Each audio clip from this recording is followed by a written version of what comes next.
Good morrow, and welcome to this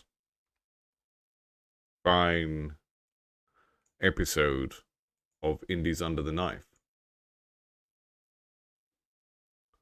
a show where I, a wizard, play games by you, game developers, which I suppose is a sort of wizard. And today, we're going to be looking at games where thou art a wizard. That's a category that I made up for some of the games that were sent me. So every week I receive lots of games into my lovely spreadsheet here, and I categorize them and I put them into streams where we can kind of look at games together. Good morrow, Neek, in the chat, or Niek, I don't know. Nicodemus, that's your wizard name. Archmage Nicodemus. We've got wizards this week. We've got spooky games next week. Ones that have kind of real world settings, and then a platformer special the week after that. And I do it this way so that there's something linking the games together. This week I picked out 4 games where thou art a wizard, where the player is taking on the role of a wizard, and they all sort of seem to be wave shooters or survival based games. So we're not going to be chilling out in a tower, reading books and brewing a potion. We're going to be getting down and dirty in the dungeons, blasting people with magic. I think that's the general theme of all of these. Everyone in the chat, first 5 joiners get a unique wizard name. Archmage Nicodemus, the magnificent Eduardio,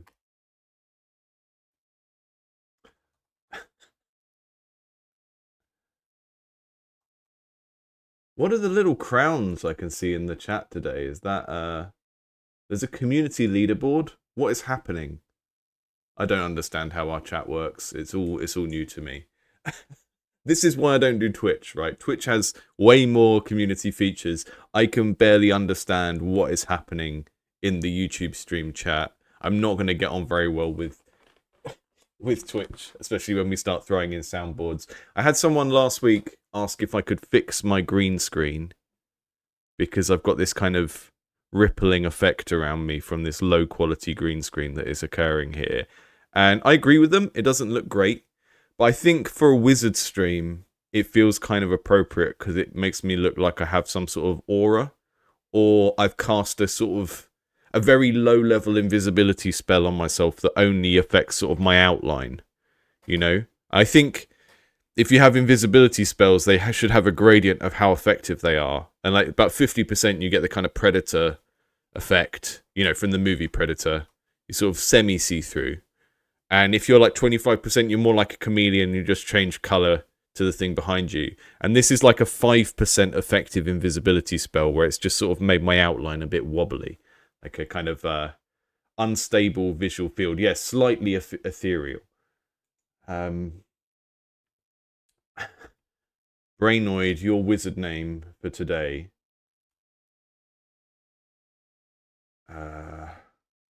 I think we should try and make one with a Z in. That's a good wizard letter. Archdruid Brainer's Law. Now, we could have a philosophical argument about whether a druid is a type of wizard or not, but I'll allow you to do that in the chat on your own, because that's above my pay grade, that kind of thing. But yeah. The real reason I'm wobbly is because my green screen is not a green screen at all. It's the auto green screen that comes on my chat built into my camera. I have a green screen, I have a cheap green screen, I have some cheap studio lights, but because I'm in my lounge and we use our lounge for other things, like getting all of that stuff every time I want to do a stream is like 5 minutes of effort that I don't have to be doing over and over again in a week. So thank you to everyone who supports this channel on Patreon. Eventually, I will set up a little studio in town and do this, or get a house with more rooms. Those are the options. But Yeah, everyone that you see online that is making very smooth-looking, well-lit talking head content is probably like independently wealthy from somewhere else. They've made their money before they've come into YouTube, because that stuff is a good like 5 to 10 grand setup to get something that looks like what someone like you know, I don't know, a kind of glossier talking head YouTube channel generally is a bit of a studio outlay to get that looking that way. Shadows must fall.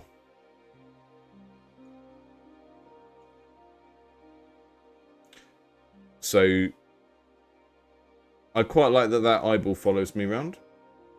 That's nice. Nicodemus.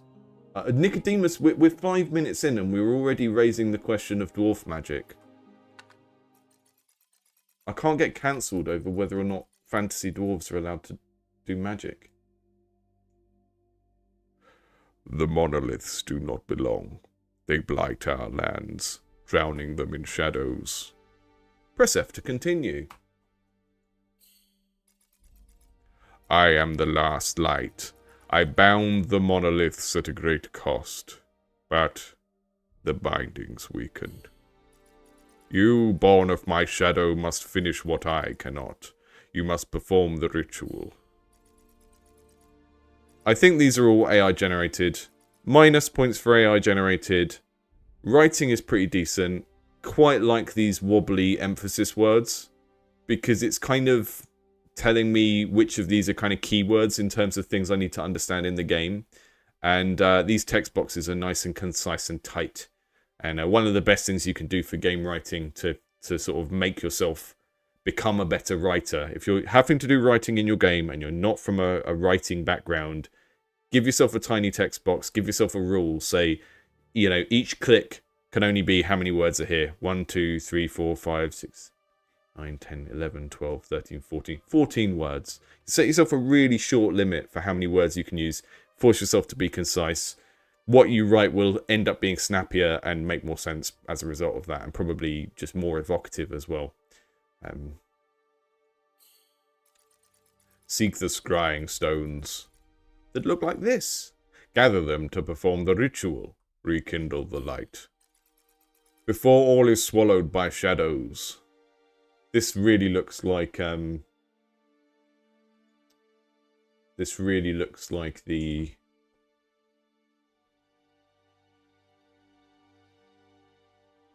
We're getting really deep wizard already.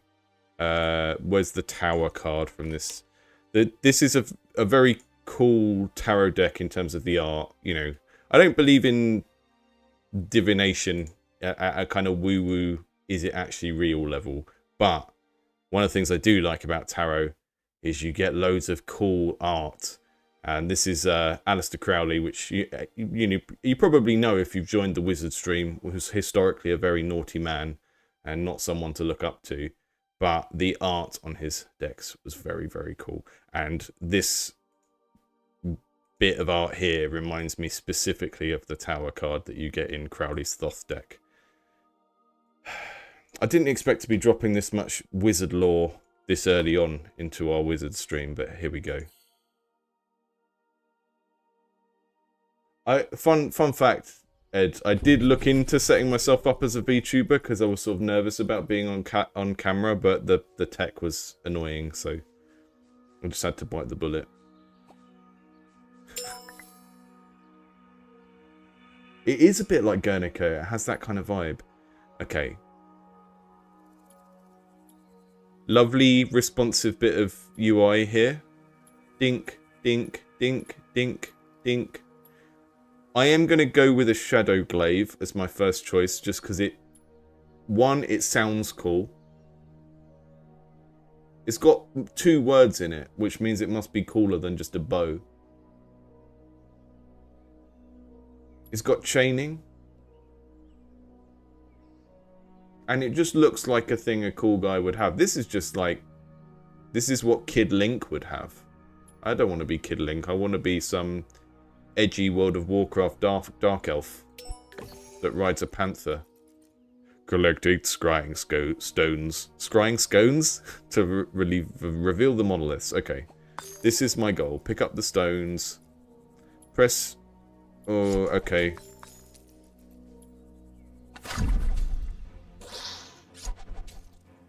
See, I love auto-battlers, but I love them so much that now when a game wants me to do directional clicking, I hate it.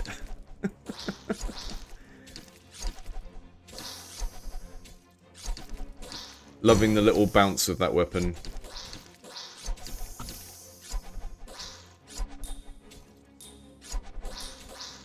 Yeah, someone in the chat saying a little bit of inconsistency in terms of, like,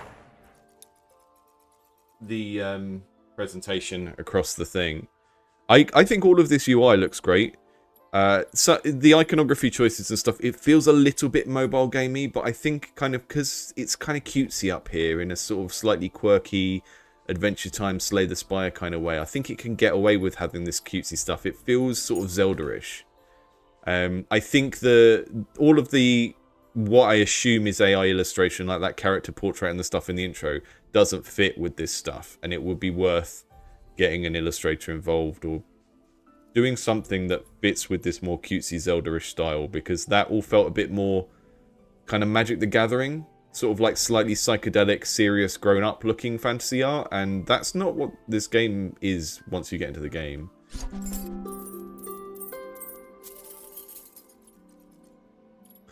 The Wizard of Wobbliness. Wobblomancer.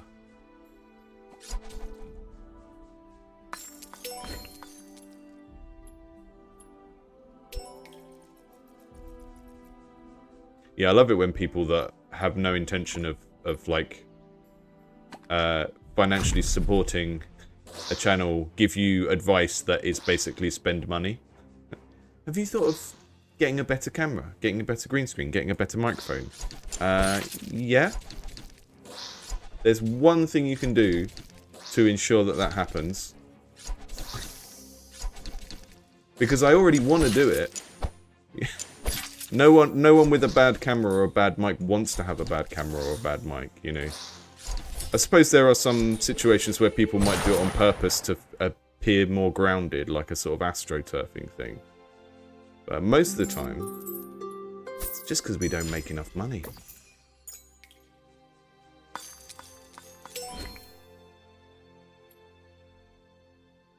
I'm going to go with Venom. I'm going full, like, what is the kind of edgelord goth build that I can do in this game? We're going throwy knives, poison. It's not very wizardy, I guess. But maybe that's a bit of a sort of philosophical question about what type of, what is wizardry. Right, I've got a wacky hammer here. So I've got a little menu down here of which weapon I'm using.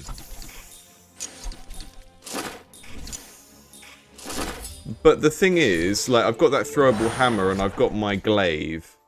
And the cooldowns between these things are so short that switching between 1 and 3, like I'm doing now, right? Glaive, hammer, glaive. The cooldowns are so short that surely you just want to pick the best one and stay on it. Because this menu is sort of like akin to what you'd have in an MMO or maybe like a more complicated MOBA where you have more abilities. But having these abilities to pick from only makes sense if there's a very clear context where I want to use a glaive instead of a hammer, which at the moment there isn't. I can apply that to an armament to give it more attack. Okay. How do I use that? Not very clear how I action using that. I drag it onto it. So that was a nice interaction. I've got certain items that go in here and I can drag them onto other items and they upgrade them in some way. So it's kind of similar to putting spells onto things or upgrade items into things in an auto battler where you'd normally drag it onto the grid. That works for me. That's quite nice. But once you've got two weapons, because we're not doing like auto fire where things fire off automatically, having two thrown weapons that basically do the same thing and no clear use case for using one over the other. Every 7 attacks stuns. 15. Okay, so I guess I could work out an attack pattern where I throw this until a stun happens and then I switch to this. Maybe that would be good, but I don't know. I quite like the fact I can move these around. I like games where the game is sort of... where building the kind of UX of where your buttons are is part of the game. I know that's really nerdy, but I remember playing... when I played Diablo 3, that was like the late game for me. It's like, which moves do I map onto which button? I quite enjoy doing that kind of stuff, and I have a feeling it might be a sort of unsung appeal of these kind of games. A thing that people enjoy doing. Optimizing not just your build, but actually like what you have to press to activate your skills and stuff. And you know, you do it in Elden Ring as well. Like, what do I map my potions onto and that kind of stuff. Cold Bash. I feel like Cold Bash is going to be more useful than the hammer. So I'm going to sell the hammer. Use the Cold Bash. Take the potion. What does that do? And I've got such low health that I'm just going to die immediately. We've got Build a Tower. That's cool.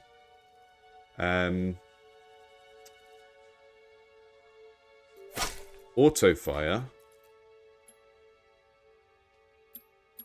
Okay, so that's something I can just turn on and off myself. Dash for space. So we've got a kind of diegetic tutorial where the stuff is just on the floor, which I quite like. Strangely pixel looking chest.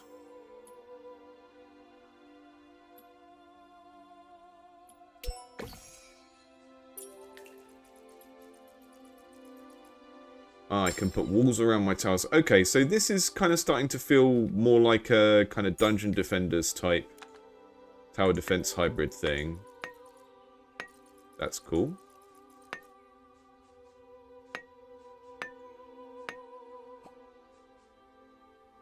And these are going to be the portals that enemies spawn from, I guess. So maybe I can create bottlenecks with the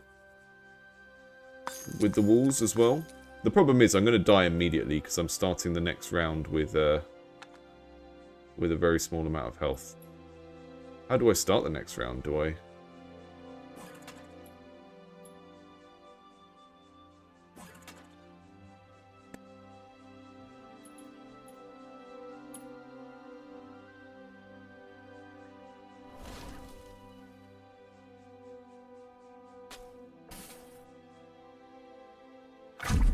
Okay, I press R, the cleanse button on the...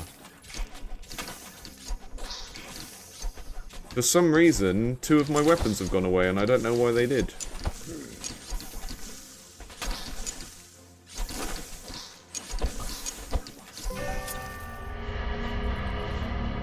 Died. Hey, Bowlers. Yeah, so the look of this game is pretty good. There are some inconsistencies that are annoying, but overall, there's a lot of nice kind of interaction feel when you move things around, click on things, all of that is really nice. The combat looks and feels nice. Haven't quite worked out how the auto mode of the combat works. I want to play it with that on, but I didn't get to a point where I could do that. I feel like generally it is introducing way too many concepts too quickly. And some of that, I think you can make some of that stuff get out of the way by just fudging the first couple of runs of the game. So, you know, give players very simple items.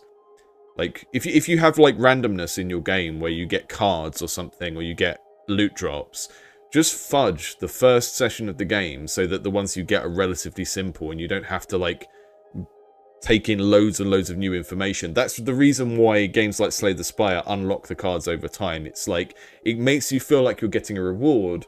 It also gates the more complex mechanics behind that progression. So that's a really neat way of doing that, because you kind of hide the stuff that's going to confuse new players, and you do it in a way that makes it feel like a kind of progression reward. You're kind of killing 2 birds with 1 stone.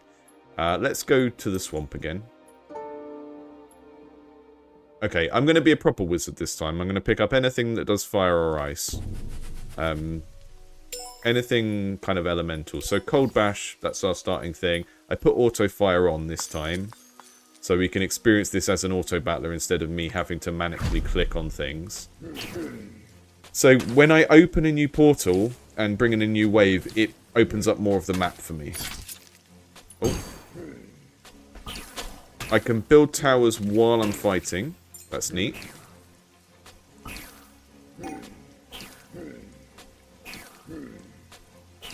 It looks like I... Ah, okay. I see what's happened. So what happens is when you build, it transfers that weapon onto the tower. That's really cool. That's a really cool...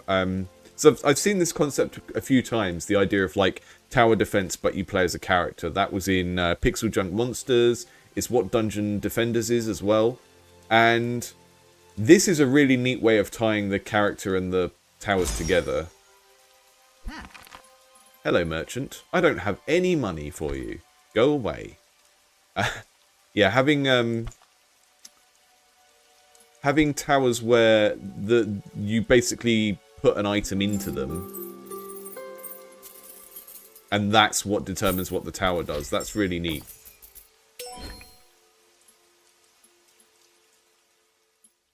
Okay, so I'm going to get the hammer, because that means if I turn that into a tower,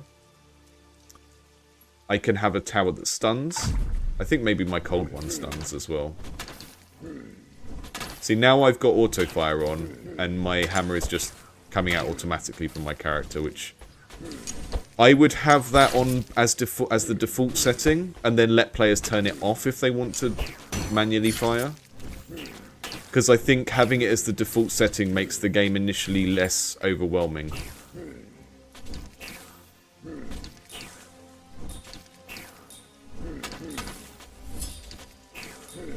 I've been thinking a lot about tutorialization recently, because I think there are a lot of people in our community where it is just part of what they're doing at the moment, so we keep talking about it. And one of the things I notice is that a lot of things that people feel they need to tutorialize is actually more just like the way the base feature of the game works. So for example, like telling people press R to reload, like you might just have a game where it's better to just have the R button on the screen when your clip is empty. Just have contextual information that is there like when you need it throughout the game, rather than trying to tell people at the start of the game, do this, you know, press this button to do this. And the idea of like what your defaults are in the game is part of that as well, because if you have settings in the game and one of them makes the game a little bit more complex, then just don't have that as the default setting, right? So here, having my player character auto fire is a simpler starting setting than having them start on the version where I have to click to fire.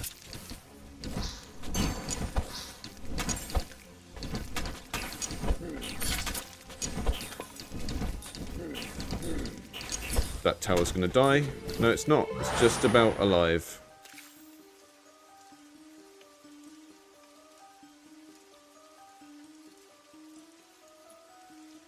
Right. I don't have anything else I can do here. Maybe I'll move this tower. I think maybe just putting them all together is going to make them stronger. Let's try that theory out. I don't seem to have picked up as many items this time. Okay, so after I've cleansed an area, I'm supposed to go over there and pick up stuff.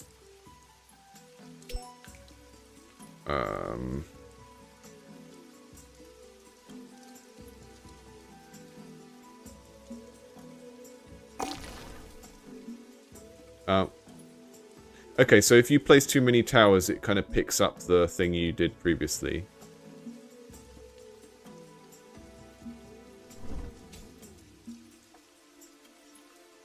This is neat.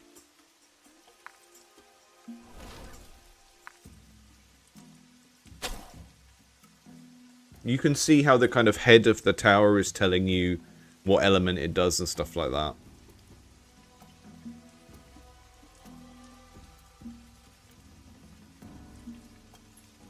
And then I've got my hammer back, so I'll use that as my general weapon, I guess. And then what, do I pick an area for the enemies to come from next time? Through here.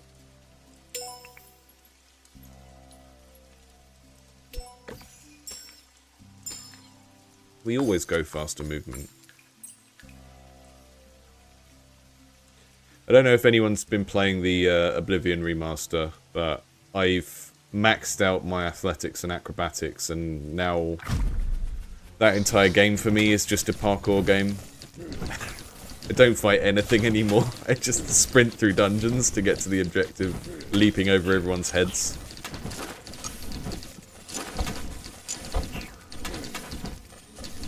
The fun thing about move speed as an upgrade in some games, though, is if you've got a game where you're supposed to not, you know, there's a lot of avoiding obstacles that can hurt you, then being faster can sometimes make the game riskier because it makes it easier for you to crash, right?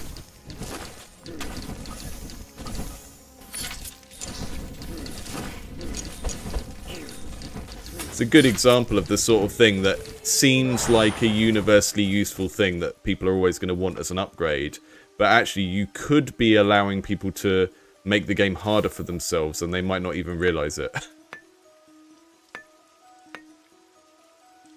Am I blocking myself in if I do that? Yeah, I am. I mean, that works for me.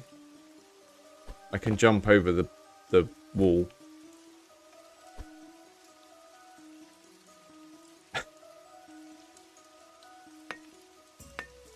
Where do I see my tower limit? Is it how many stones I have? No.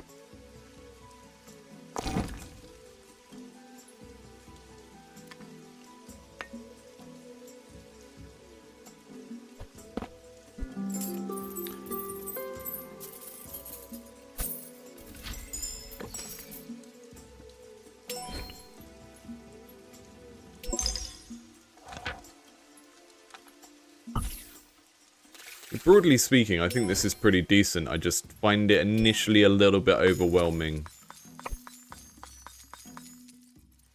Welcome, daring soul. Offer blood, and in return I shall bestow upon you. No, I don't want to offer you blood. I've got less than a quarter of my health. You give me blood.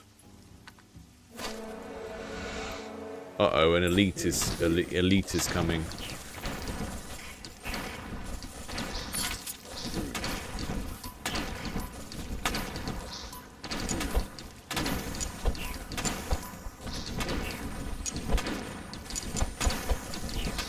Look at those lovely electro balls.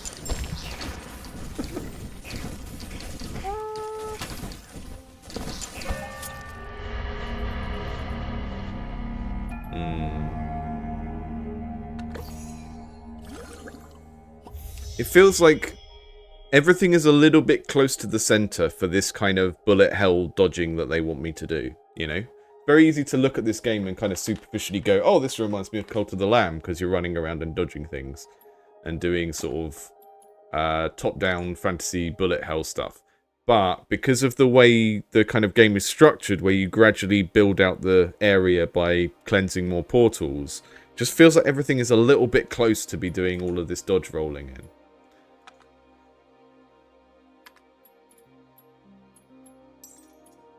It feels like there's a lot of depth here in the metagame progression of whatever is going on with all of this unlocking and stuff, but I just want to get in the swing of playing the game before too much of that gets foregrounded to me. It's good that it's there, because it's letting me see that there's a lot in this game. But some of it is a bit like, I don't know if I enjoy the core gameplay yet enough to want to care that that exists, you know?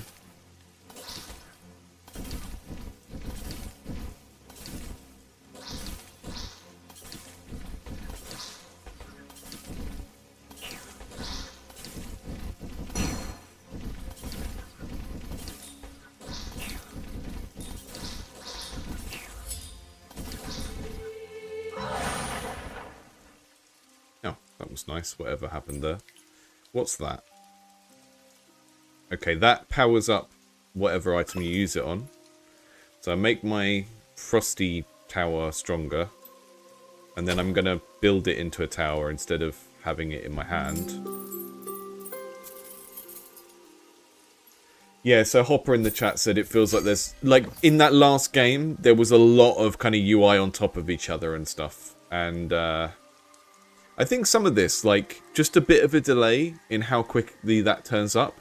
So let's say I'm... This is kind of showing that the game is in a good state, right? Because I think if the feedback you get on your game is really minuscule tweaks to things, then that is a good indication that your game is in a good place, right? Because people can't find big problems with it. But if we take that contextual hint of how to take that eyeball, sigil stone, whatever it is...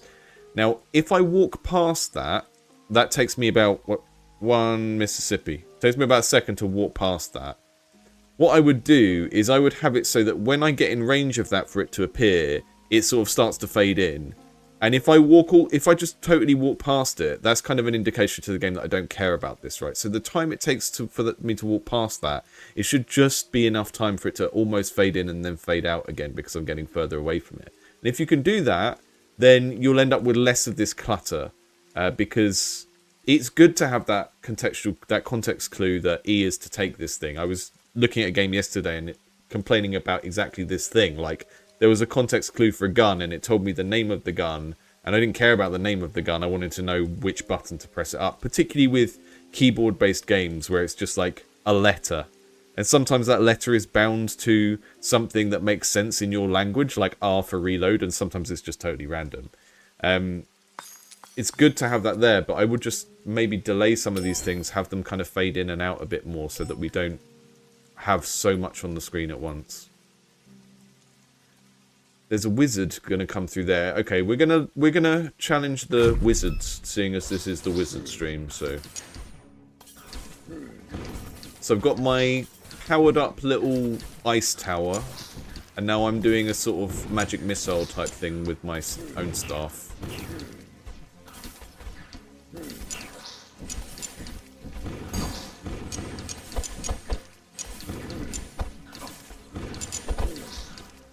Yeah, like these kind of frozen status markers on the characters, and I don't know what the leaf is.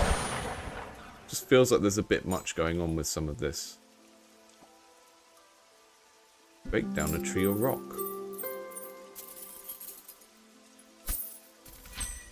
Build 3 out of 3. Wait, here you go. Yeah, this is the tower limit. Well spotted.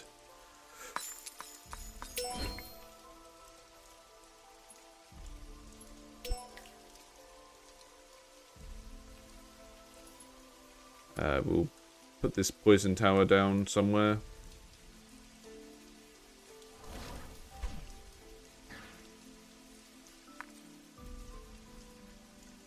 I feel like there's usually going to be a benefit to just whacking everything close together, but I don't know.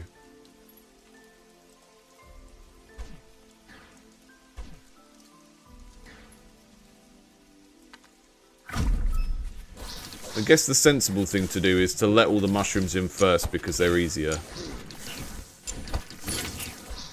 Then maybe we turn the auto fire off now and I concentrate a little bit more on doing some sort of focus firing. But I love the fact that that is modal, so I can turn it on, just focus on running around, getting out of trouble for a little bit. Then I can turn the focus fire back, the auto fire back off, and focus on kind of doing the last hitting and stuff to reduce the amount of attacks that the enemies get. It's really neat. In terms of the kind of possibility space of what you're thinking about as you play, there's a lot of good stuff here. I just think a lot of the stuff, yeah, there is a lot of kind of, feels like interfaces being a bit of it's just a bit obscuring us a little bit more than it should sometimes.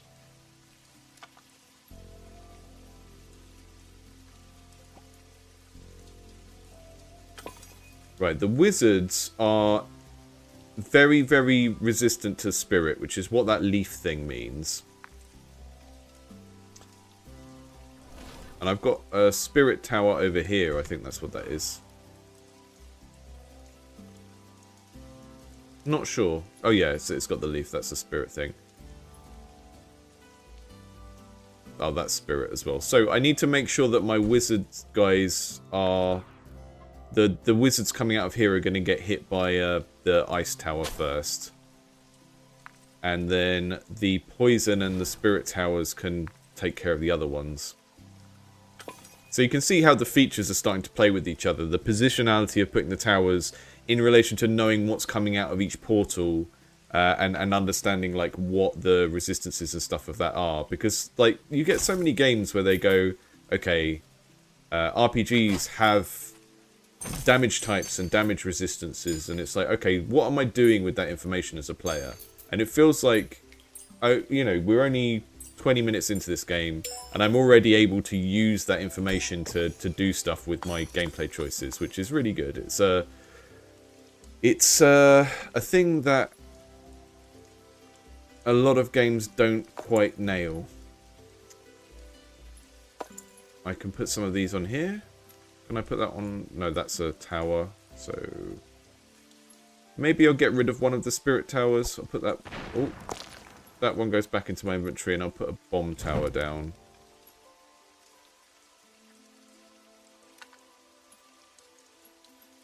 And that's now got an upgrade where it occasionally drops health. That's cool. Okay, one more round, and then we'll move on to the next game. Let's see this boss here, see what they've got to murder us with. So the weapons that you pick up, the staves and stuff, are what you place to form towers, and then there are like additional upgrades you can add to the towers that give them other things that trigger when they destroy things and so on.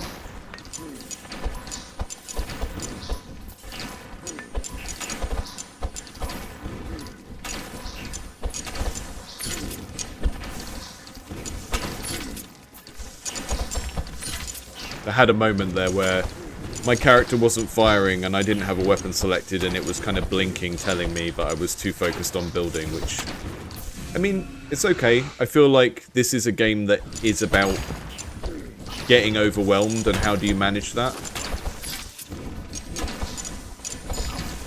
I do think the amount of interface in the world is maybe clashing a little bit with that part of the game.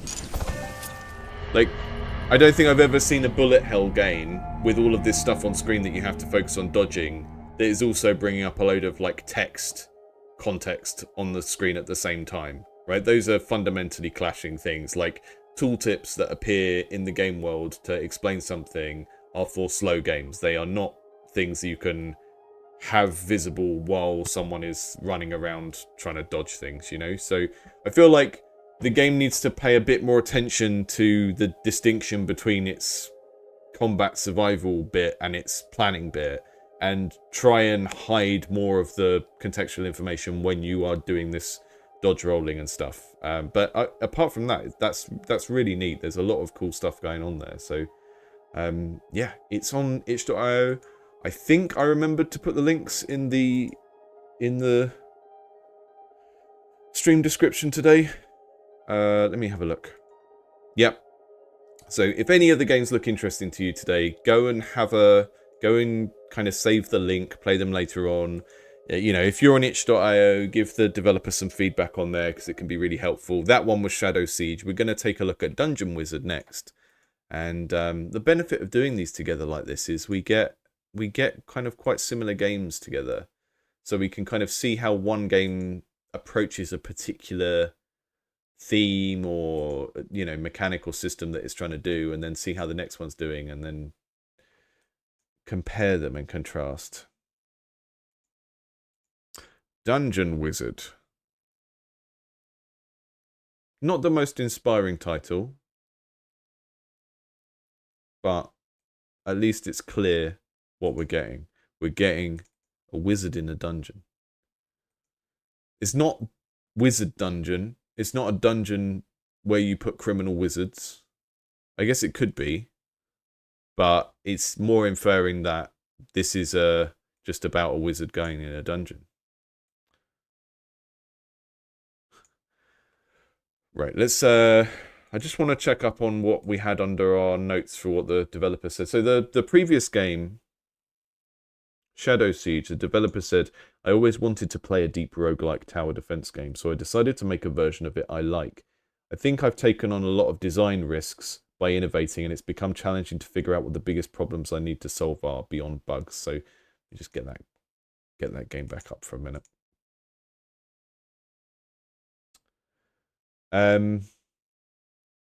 I know certain aspects of the game are complicated or unintuitive, so getting feedback on how to streamline it or what to cut would be really helpful. Yeah, so last game, that was what the developer had said about it. It seems like the game is good. The actual stuff you play is good. There is just a bit of an overwhelming amount of information available at any given time. So it feels like they're kind of already aware of that. And then Dungeon Wizard, the game we're about to look at, the developer says, I've been working on this game since around October 24.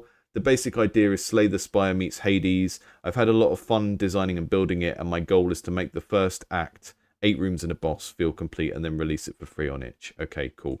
That's a generally good workflow. I've been... I always see all kind of these posts of like, oh, my game didn't do very well and stuff, and it's because people do a commercial release of a game that has barely been played by anyone, and, I think making a small version of something, giving it away for free, seeing how people respond to that, it should always be the first step, even if your eventual goal is to make and sell a commercial game. Okay, welcome to the Dungeon Wizard. As a wizard, you have a mental deck of spells, but unfortunately your memory isn't what it used to be. You can only hold 4 spells in your mind at a time, and they are drawn at random from your deck. Whenever you cast a spell, that part of your mind goes blank. It is discarded. I don't know if we need this much framing for how what's happening in the fiction maps onto the deck builder drawing and discarding cards thing.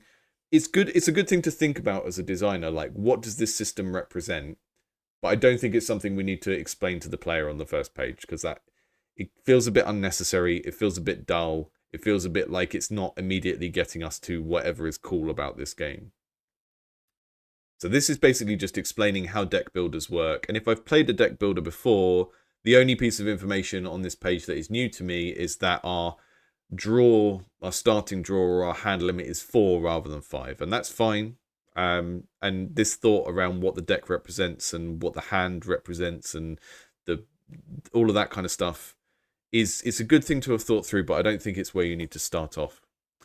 Move around by clicking the right mouse button. Cast spells by pressing Q, W, E, or R. So I guess that corresponds to these. Then aim with the mouse and left click.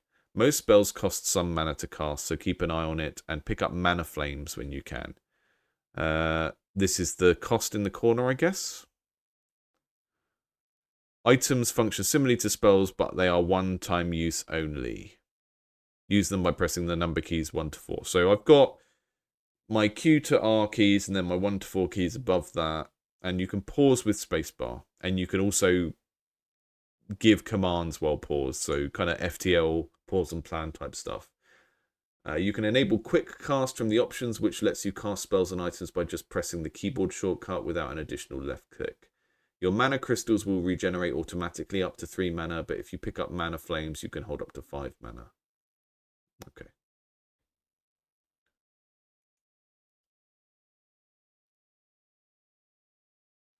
Yeah, I don't mind the mind metaphor. I think when you've got a deck builder, it's good to think about why your character or whatever has this limitation on them. It might be if you're building a kingdom, the thing that upgrades your hand limit is like having a stronger bureaucracy that lets you think about more stuff. That's good thematic thinking in the game design. But I think that's something that should be operating in the background that informs the decisions you make about the game, and then the player maybe gets to understand it after a while. I don't think it needs to be like something you tell people about straight away. Hello. That's a training dummy of some sort.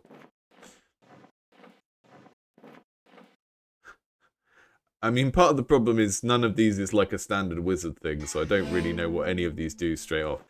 The shields give me shield. Expose does what?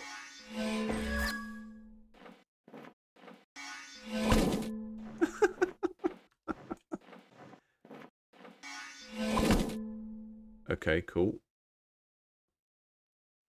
So this feels a bit like, I don't know if you've ever played Clash Royale. That's kind of like, I feel like Clash Royale is the model for how you incorporate a deck of cards into a real-time game. In terms of just stuff where people kind of understand the UX, like the widest amount of people will understand the UX of that game. We've got a slime.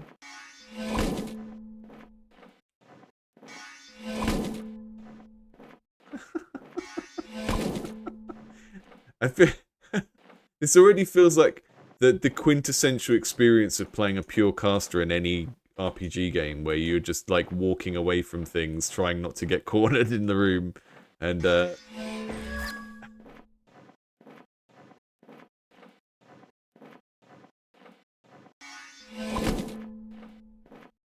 like the humor of having a fish spell. It's a bit weird to have it as the first thing you get, but that's fine. I think a little bit of thought of how to make some of these interface elements like match the pixel art style of the game, because this UI down here, this is really nice pixel art UI. So this kind of makes the inconsistency of these selection circles and targeting stuff feel a bit I don't know, a little bit lazy. Rhyme Frost. But I don't want to go that way, because that's the way I came from, but it looks like it's the only way I can go.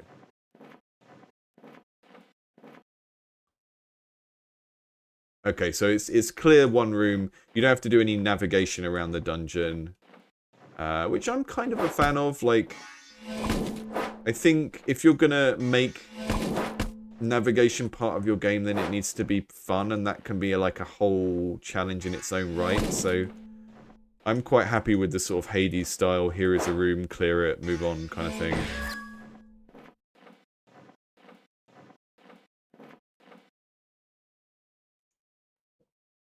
Le Bolt. Let's go with, we're going to do an ice build. An ice and fish build.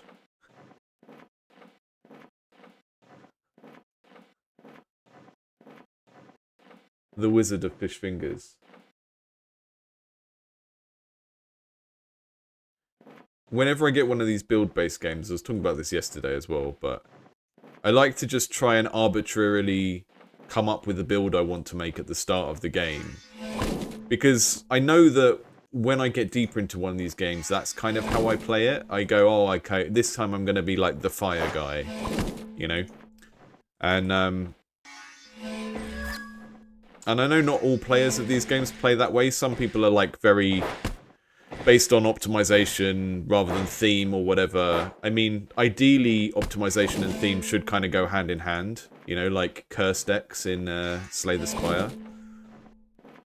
But it's a good way of testing if these games do what people kind of expect of them, I think. If you can kind of go into it and say, right, I've seen what the options are, I'm going to build this kind of thing. If it feels like you can consistently do that, then the game is probably heading in the right direction, generally. It's the problem with build-based games when the theme is too narrow. I played a bunch of other survivor-type games, and I can't remember if it was called Ninja Survivors or Samurai Survivors I played. Let's go with Blank Mind, because I'm just trying to get icy things, so I'm going to avoid the fire and lightning things. I played I think it was Samurai Survivors, and it's like, every time you level up, you get 3 options. And they're all just stuff you do with the sword, or stuff you do with a shuriken, you know? So there's no sense of, like, between runs, I'm trying out something that feels radically different. And I think if you don't have that element, then you're kind of missing out on what makes run-based games generally feel fun for people. I know that's not what everyone gets out of them, but I think for a lot of people, that is the appeal. You know, I did a video about roguelikes, talked about this before. But, like, with the exception of Spelunky, which is like a roguelike which is not a heavily build-based game, deck builders are by nature build-based. It's in the title.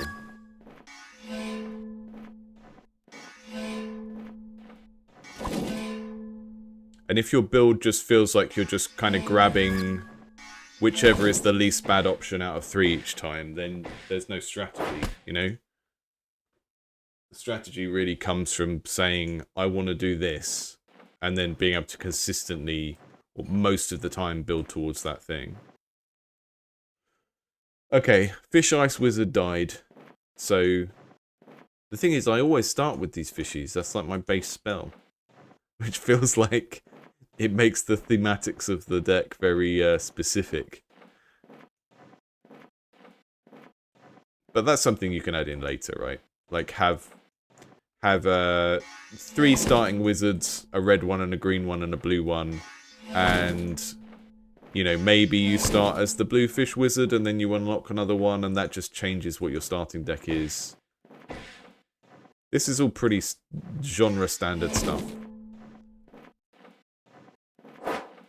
But people like that kind of stuff because having an initial direction helps you make decisions later on, right?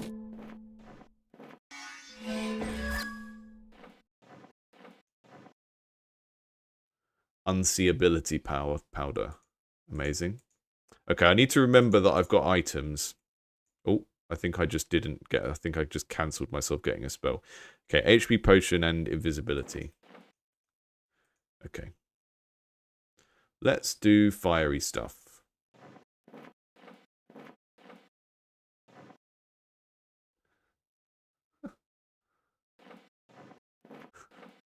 A build of ice and fish. I keep forgetting to use my shield.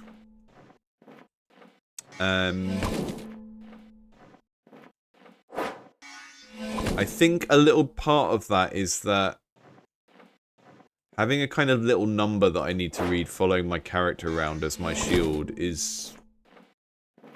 Again, it's like that kind of clash between reading and action that I was talking about in the last game. Yeah, that's cool. Look at that. That's a really cool ability.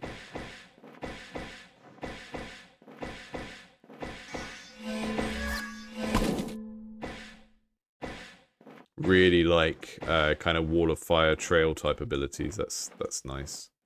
So they're my 3 mana crystals that are my base ones, and these 2 are extra ones that I can get. They're kind of like those temporary hearts that you get in Binding of Isaac and Cult of the Lamb and stuff like that.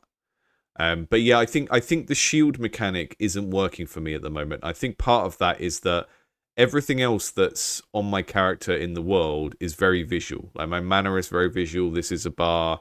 And then when it comes to... It's just there's like a very short delay in reading the number 7 next to a shield versus seeing 7 shields lined up to each other. Because when you stamp icons down for something like health or armor, it just creates this immediate visual size thing that you can read. And you can read the size of an object way quicker than you can read a number or a word. So in the context of like an action part of the game, where I'm looking at the world and it's like, this is what's happening with the characters, I kind of feel like you should keep words and numbers out of that as much as possible.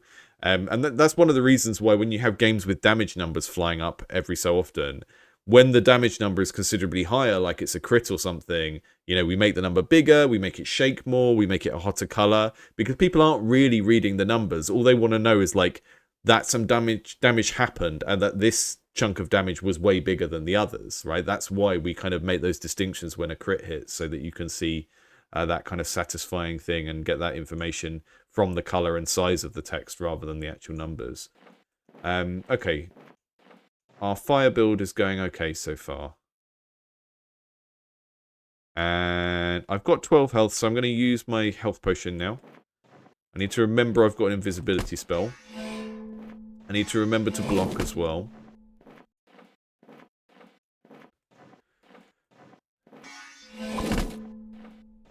The block sort of, you get it and it just disappears after time. Which means that you can like totally waste it depending on your timing. It feels a bit harsh. I would maybe just have it decay over time. So they hit me, it went down from 9 to 3, and then it just immediately disappeared because it kind of decayed. I would maybe think about have that as more of a gradual tick.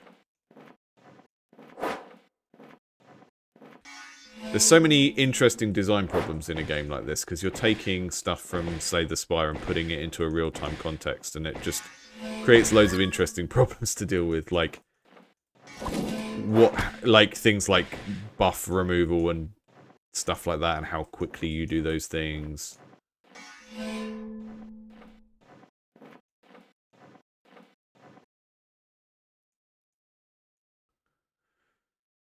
Flare dart.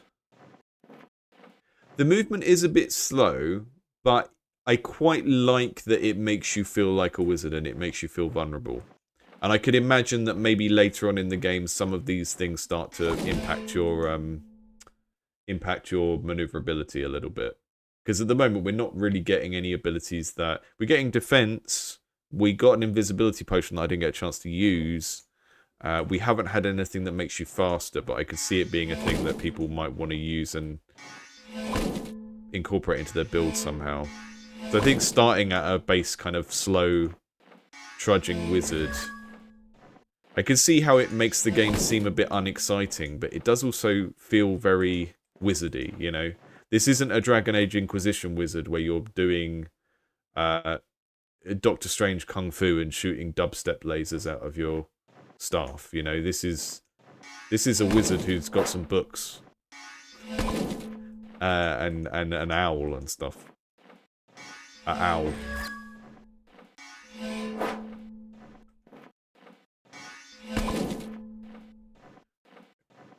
It'd be nice if when we get hit, when we're shielded, we get like a ding sound as well, just to kind of create some feedback that lets us know that we're protected. I'll go for a What does that do? It draws a new card very quickly. I'm not sure how that contributes to the deck compared to just not having a card there and drawing the other card. Can't quite work that one out.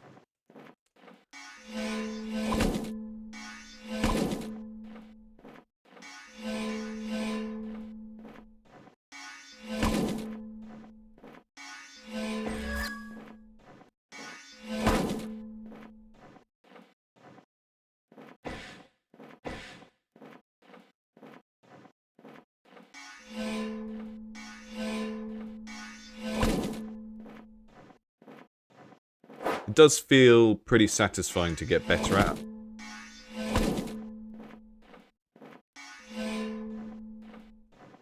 Lots of little things that I would do. Like, I think in terms of like the appeal of the game, I think these little bits of interface that aren't in pixel art really kind of bring it down a peg in terms of that stuff, because the rest of it is really quite appealing. I mean,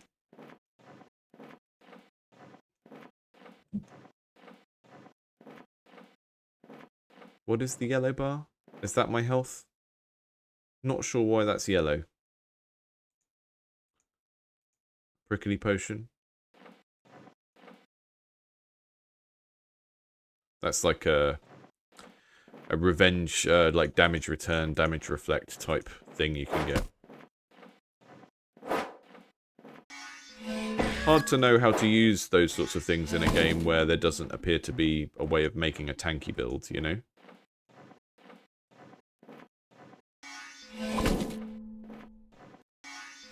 We've played like action RPGs before where it's like, you've unlocked the second character. The second character is a tank. And it's like, well, tanks often don't make sense outside of the context of team games because, you know, a tank is a role within a team. And I think tank characters in single player games can make sense, but they work best as tutorial characters where it's like here's the character that is easy to play as because they can get hit a bunch of times, but maybe they're not as fun because they don't deal as much damage. And then you have like your glass cannon character as the hard mode that you unlock later, you know, that kind of thing. But very hard to square wanting to do like damage return in a game where it seems like you're supposed to just stay out of harm's way as much as possible. But let's use it. Let's use the prickly potion. Here we go.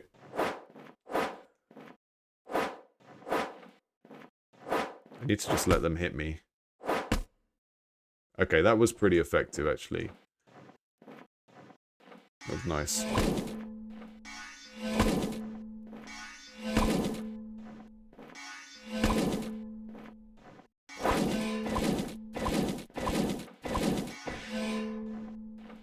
Yeah, I think there's a lot of, like, little effects triggering that are going to need more communication. Because I can tell what's going on. But I imagine, like, watching this as an observer, there's lots of little things triggering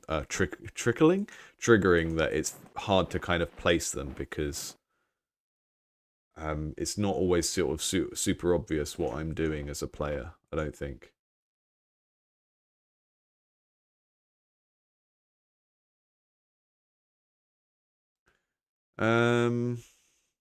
Shoppy Woppy. Flame Burst. Protect. Ignite. Mana Potion. Sure. It's a big bug guy. It's the spider guy from Spirited Away, I think.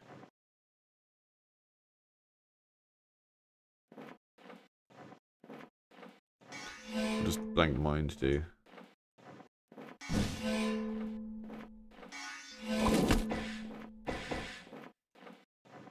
Oh, he's like a treasure goblin.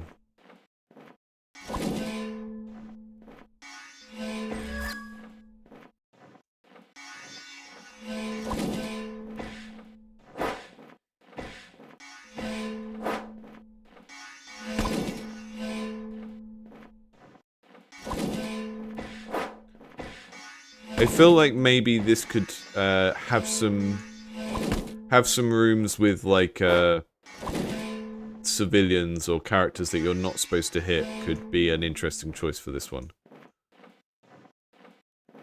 Because protecting myself is relatively easy and simple most of the time.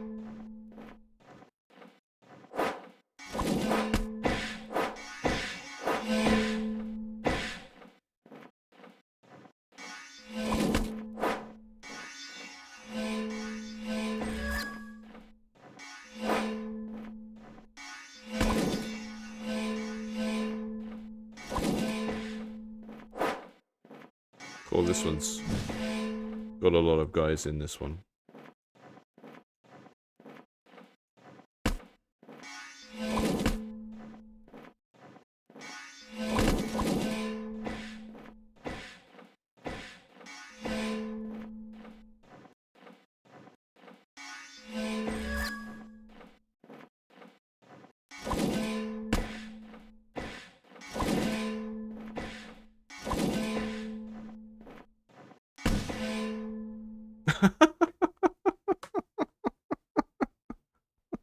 I died just as I did a little explosion thing. That one's neat. I think the core gameplay of that is pretty decent. I think starting people off with the herring spell is going to limit the appeal of the game because you're making the game very, very goofy at its core. And stuff like that is usually better to have as an optional thing that people can build into and lean into if they want to have a kind of silly theme for their character. If you make it so like the standard character is going around throwing fish at people, that kind of gives your game a particular tone that is going to put some people off. And, you know, if you think of collectible card games, there's a reason why like Hearthstone is one of the most popular ones, and that's because it has this very broad tone to it, where there are lots of little jokes and stuff that you can kind of build a deck of very silly things if you want to, but the baseline thing of it just being Warcraft is still there. If you make everything a little bit jokey, it kind of, I think it limits the appeal a bit. But I like the core gameplay there. I think there's a lot of communication of the different effects and stuff that would need to happen to make this something that is like exciting to watch someone else play. But from my own perspective as the person who was playing it, I quite enjoyed that. I did feel like some of the spells, I think once I'd got them, I was not really holding in mind, like that fire blast thing that I did just as I died. I don't know whether that did some damage to me and that's why I died. I can't really remember how the spell works. And I think that's something that comes out of the fact that you're playing cards in real time, right? Because in Slay the Spire, every time I play a card, I can check the rule and how it works. Whereas here, I have to kind of learn to quickly associate the image on the card with the effect. And that can be very difficult in a game that's using these kind of things in real time. But the general flow of the game and like the drawing the cards, casting them, worked very well for me. I agree with the comment someone in the chat made about it being a bit slow. Not in terms of like the base speed of the game being too slow, because it does make you feel like a wizard, which I think is thematically a good thing, and it makes the character feel vulnerable. But I think throwing a dash in as a common card or something that you start out with could be really helpful here, because it will give you moments where the game feels faster and give like a kind of speed up, slow down, interesting pacing to the game, and just gives you another option for like how you want to build your defense strategy. Because at the moment you've got, if you think of like in game design, we sometimes talk about levers or levers of like design levers of like what are the things in your game that you can move around to achieve different goals, and your design levers around how the player can protect themselves are like get physically better at dodging, which is like a control thing. And then in their deck, it's like, okay, you've got shield cards that give you an amount of defense. And then there was that Thorns mechanic that I got from a potion, which maybe is on some cards as well. But if you also added the ability to dash from a card and introduce that quite early, then that opens up two very different builds where we've got like a very speed-based wizard that is about getting away from the enemies and a more tank-based wizard that is about casting shield and then staying near the enemies.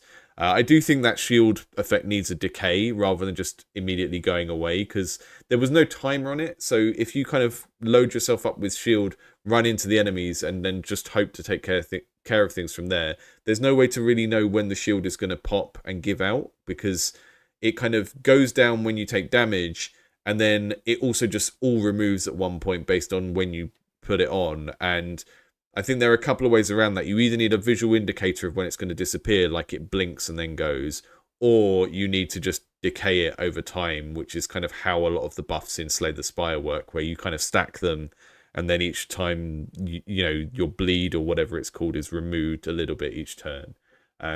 Nice kind of core feel to the game there. Lots of little tweaks that could make it work a little bit better and be easier to understand.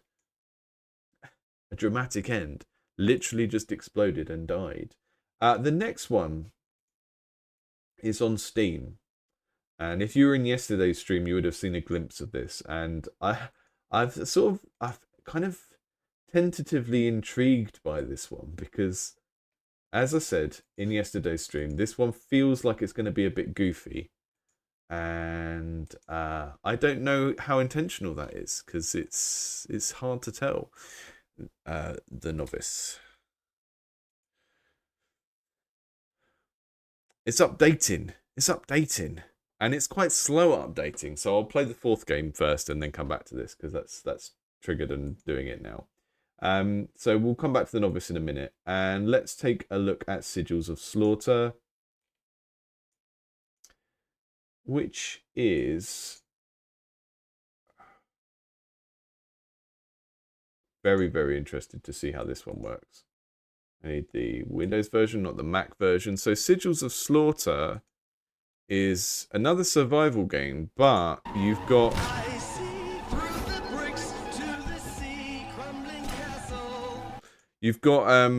like gesture-based spellcasting type stuff with your mouse.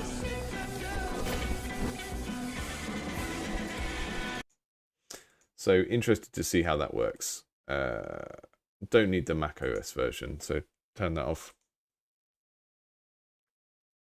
You do one update a day, wow.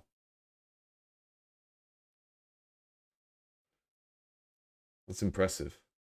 I mean, it seems like a good thing for self-discipline, but I don't know if it is gonna.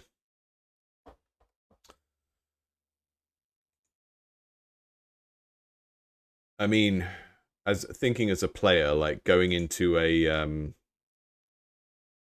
that's quite a slow, long download for that to be a kind of thing that's happening every day, you know. Okay, Sigils of Slaughter, just waiting for that to download. It'll be a minute. I'm just gonna have a look back through the chat. Chris Copsey says, I do have a game dev related question for you. Please fire away, seeing as I'm actually actively looking at the chat now.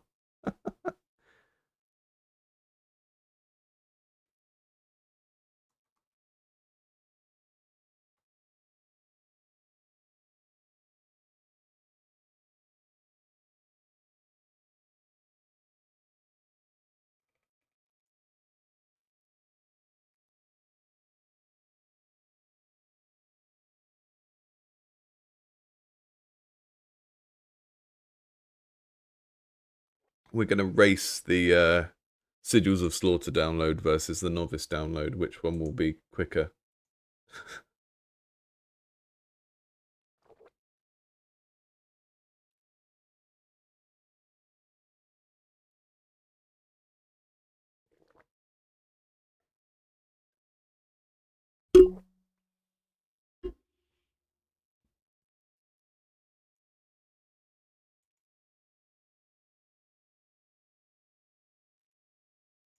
So let's see what they both say. The Novice, survive relentless waves of wild beast and rise through the ranks of the Adventurers Guild. Outmaneuver the feral horde to prove you're more than just a novice. To climb the ranks, you must endure and find the source of this madness. So this kind of looks very amusing to me because all of the enemies are just real animals. so like, it's like Harry Potter doing animal cruelty using magic. And it's kind of just wild, and I feel like it could be really fun to play, but I just wonder how people are going to get along with those thematics, because when you think of like casting spells, you think of a fantasy situation, and these are not fantasy creatures, these are just wildlife, you know. So that's kind of fun in its own right. And then Sigils of Slaughter is interesting because it's like you've got this sort of urban environment and a kind of I don't know, like gory voxel art Minecrafty thing. That is reasonably charming, but the thing I'm confused by with this game is like, how does the spell casting by drawing, how does that kind of relate to that setting? Because there is definitely a kind of setting where that works. And if I think of sort of dark fantasy things like, I don't know, Vampire the Masquerade and stuff like that, then that makes sense. But this kind of looks more like it's going to be a zombie game or a gangster game, you know? And having that with just like random spellcasting in feels weird. So both of these games I'm approaching with a little bit of trepidation. I think they're both cool ideas. I think they could both be fun. But there's just something about them that with both of these games that makes me go, huh? What's going on here? I think Sigils of Slaughter is going to be ready quicker.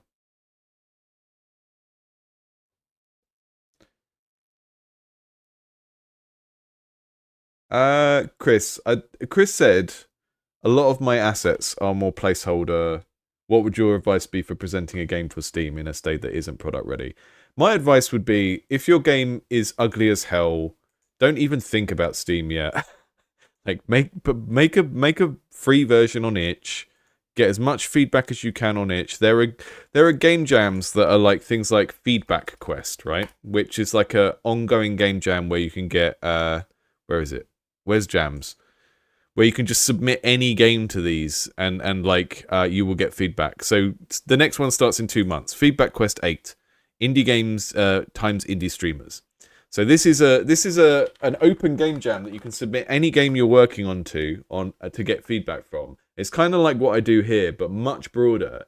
And if you don't think your game is really super high quality, right, then don't worry about Steam until you think it is, right? And I think the most honest question you can ask yourself with most of this stuff is, would you buy your game? If it was a game made by someone else, would you buy it? Even if it was only $1, would you buy it? And if you are, I don't have enough context about your game. I don't know who you are. I don't know what you're trying to do with your game. I don't know if you're making a game just to learn how to make games and then just releasing what you've done, because that's what lots of people do, right? And, people say, oh, Steam is full of slop because people make these hobby projects and they put it on Steam. And it's true, right? But that's also just because on Steam we can kind of see it all. Every media platform is like this. YouTube is full of slop.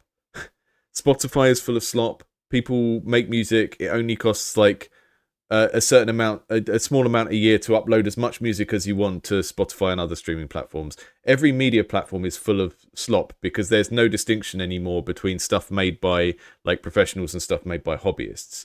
And if what you're making is a hobbyist project, I wouldn't think of it as a game to sell to people, right? Until you've got to that point where lots of people have played it and they've started going, take my money, take my money.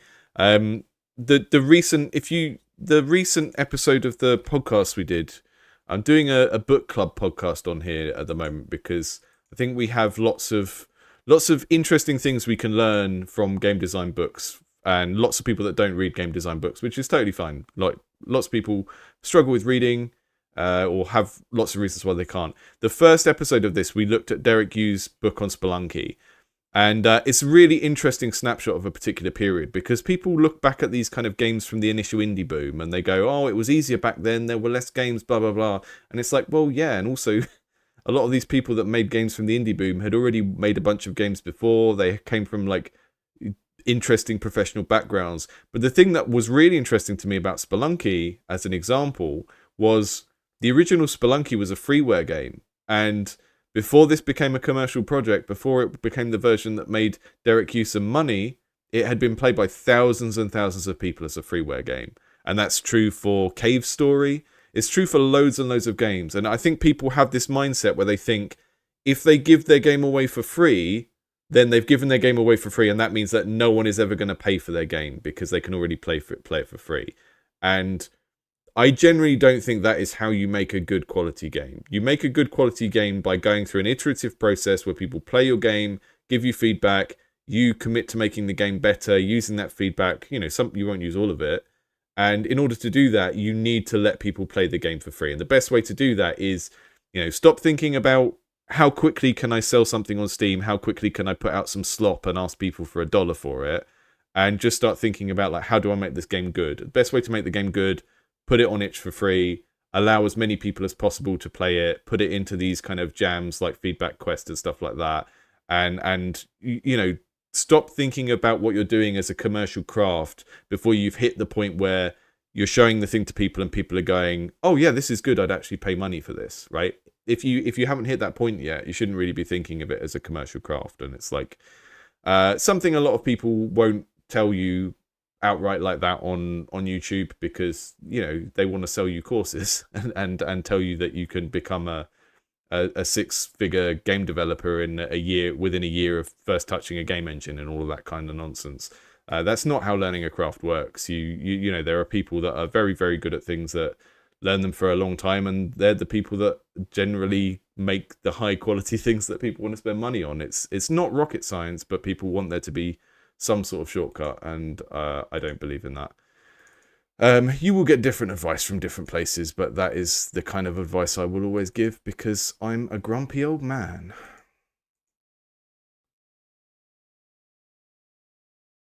I've experienced this in multiple places. I've put out games little silly games that I would never ask anyone money for because they're just like a little thing that entertains you for 5 minutes. And I've done the same with music. I put out whole albums where they sold 5 copies, and they should have sold 5 copies because like no one buys music, and particularly no one wants to buy music that isn't mixed very well, or where people didn't record the best performance they could possibly do and all of that kind of stuff. Right, let me just shrink myself down like Ant-Man. Are you there? So this is Sigils of Slaughter. God damn it. Pick up the radio.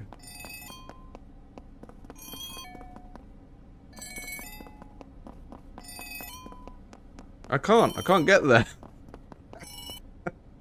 That was a good way of, like, force tutorializing the movement of making me have to walk around that whole thing.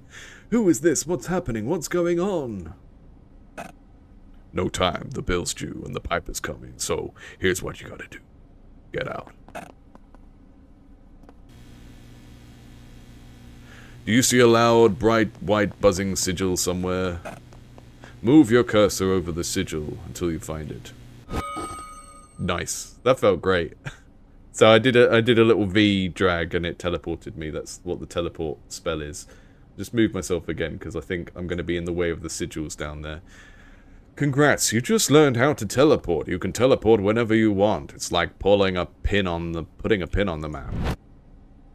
That's cool. That's really cool.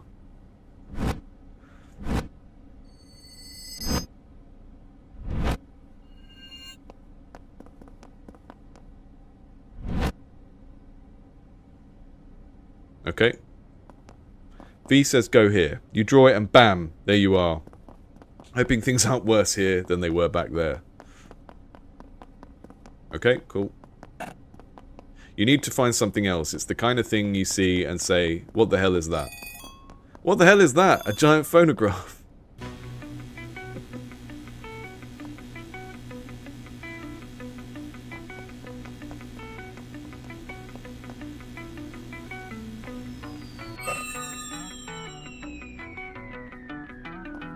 So I just summoned a gun by doing that?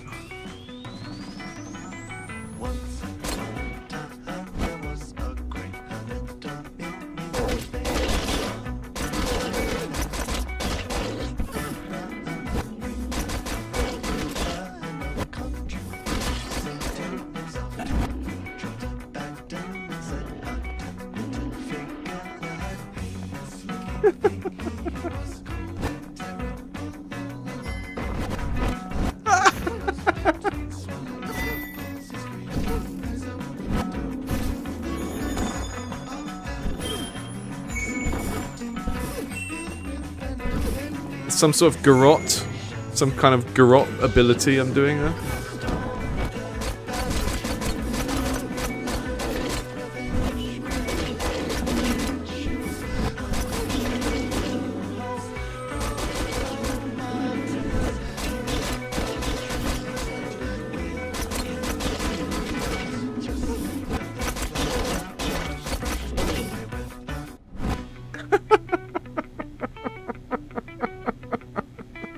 That's really cool.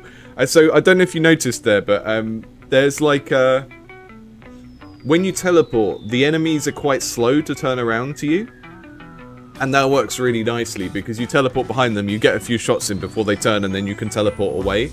That's such a good example of why we don't want game AI to be good in most cases. You want the AI of enemies in your game to, like, match the thing you're asking players to do. And having these very slow enemies that sort of gradually turn to you after you've teleported behind them is really, really neat. Really cool.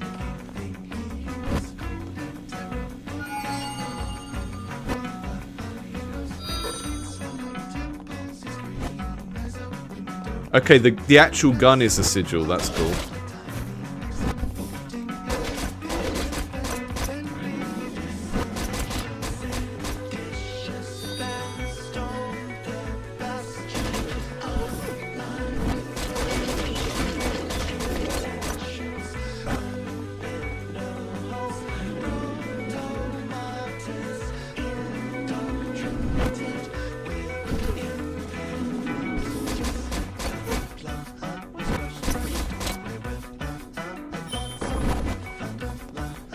Some of the sigils I can't quite do them. But it's great.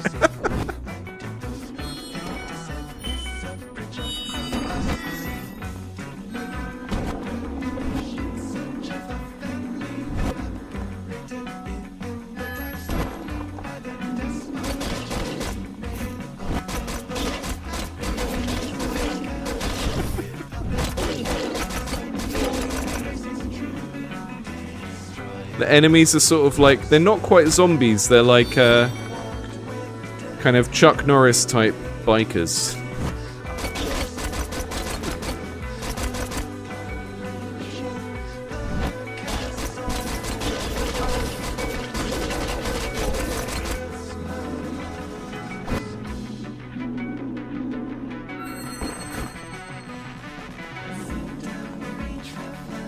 Oh yeah, I think this is a game that just only works with a mouse, I think. Like, you could do it with a touchscreen, but I would hate to do this and the movement as a touchscreen thing.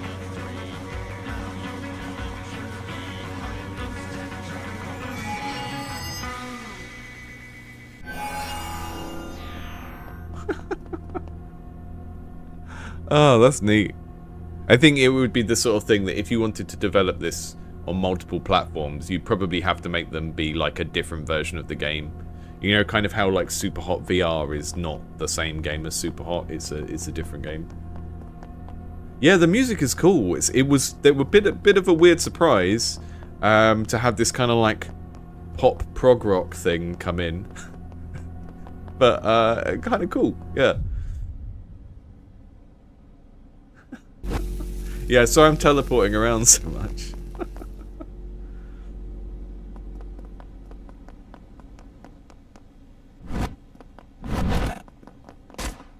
Oh, okay. Are these guys on my side?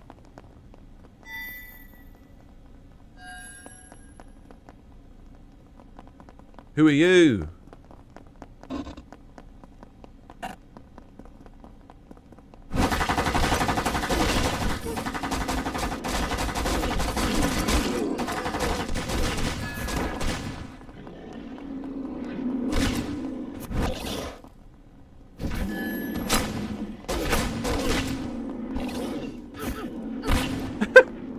Trying to teleport outside of the map. Ah! Okay, there's a bit there I can't teleport to. I think that needs clearer messaging, because there's an area here that it's blacked out, but the problem is the black just looks like a shadow. So I think that needs to be a clearer, like, can't go there kind of. Let's try that again. So, in terms of the shapes, the way the shapes work, there were a few earlier where it kind of taught me them by showing them above enemies. So, there's a couple that look like a garrote. They seem to just fly into the enemies and kill them. And then there was another one that was like a W, like that, which I think is maybe a double garrote? I don't know, because that is harder to draw than that.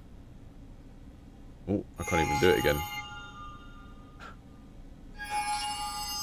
And then that swirly S is the portal to get out of the level. It's interesting how quickly you learn them, though.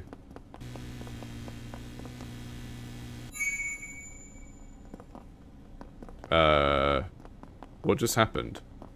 Did I just move a building by doing the portal symbol?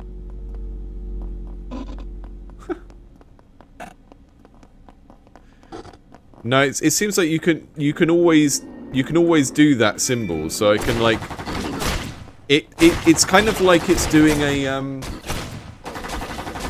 it's like it's kind of doing a constant retutorialization of itself, because you can use any sigil on any guy, I think.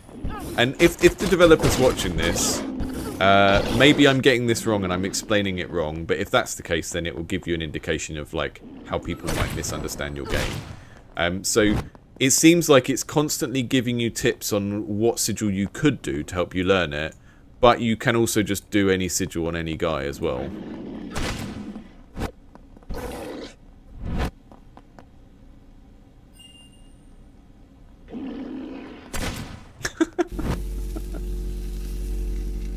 Well, you seem to be able to do them quite far away, and then they sort of just zoom over towards them. I'm not sure. This is the first time we're really being tested. That first level was quite easy. Lots of walls to teleport behind and stuff. I'm doing the garrote the wrong way up, that's why I keep...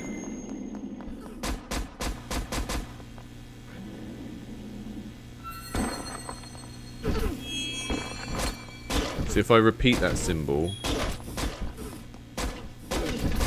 Yeah. So you can use any symbol on any guy, but it just constantly gives you little reminders of what they are, which is a really good way of solving the problem of this potentially turning into a memory game, which is what would happen if you didn't do that.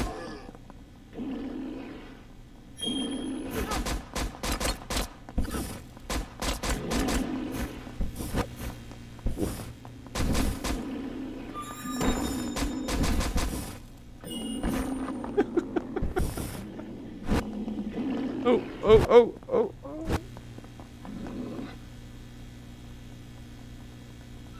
I do think the when you've got the pointer away from you. Oh, did I just walk out of the level? Don't know what happened there. When you've got the pointer away from you like this, and you're trying to draw with it, the fact that the camera is still moving around. Oh no, actually it stops when you're drawing. Look, that's kind of better. I did find I got up here and then there's like a little delay. So when I start drawing, the camera still moves. Can you see that? And then it stops moving when it kind of recognizes I'm drawing, which is better. But there's still that first bit of drawing where the camera is moving with it, and I find that a little bit jarring.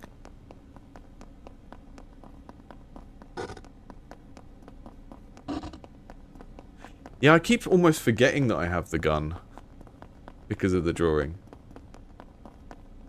I like the fact that the gun is this kind of flat drawn object though, it's very amusing.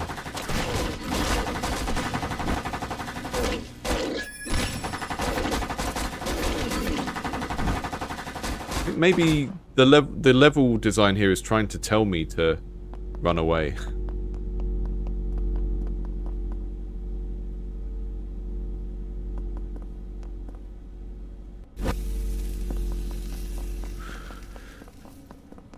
I think this is a bit broken. If you walk outside the level, it just kind of restarts the level again.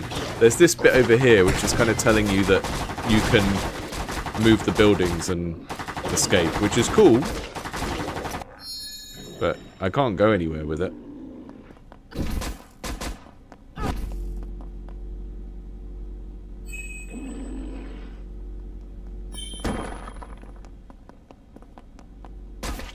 Oh, that's the...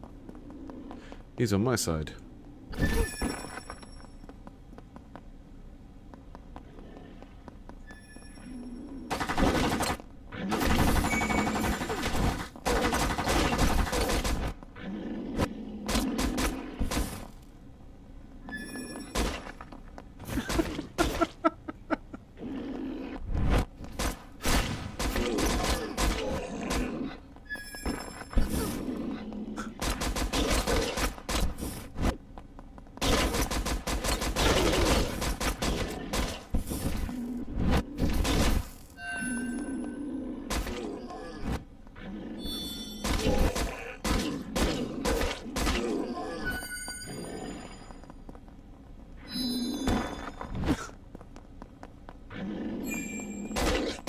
Yeah, I do feel like I still don't quite understand what is and isn't working.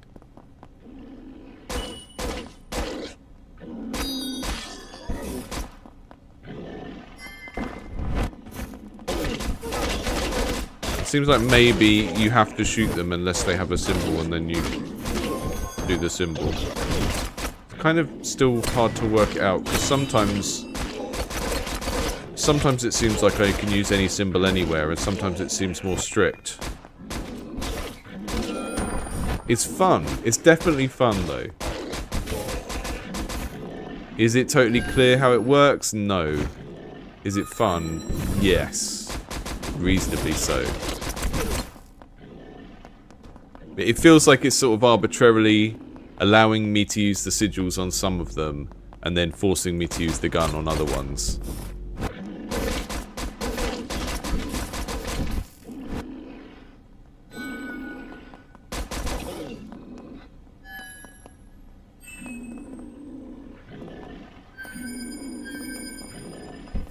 Hang on.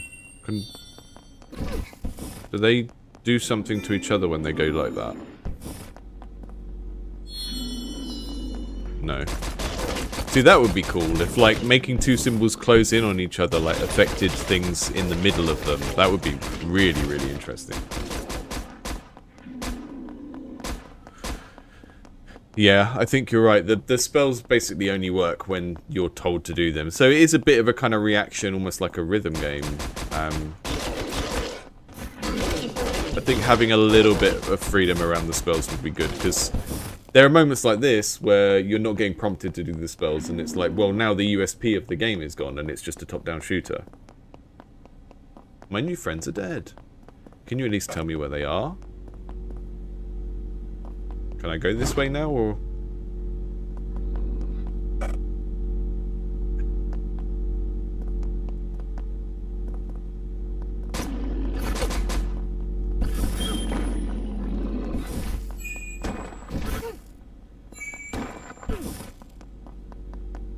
Yeah, I think the genre title, if you wanted to like get more ideas for this in terms of what's going on with the theme and the story and the world, I think the genre title that I've seen used in like fantasy fiction and stuff is Urban Arcana.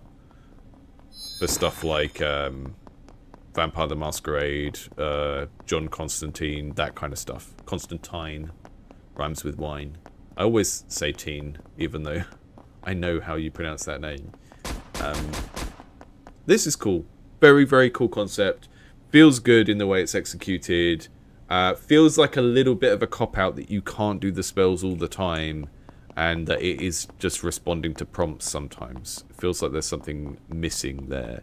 But apart from that, pretty neat. Let's just see if I... Oh yeah, we can go somewhere else.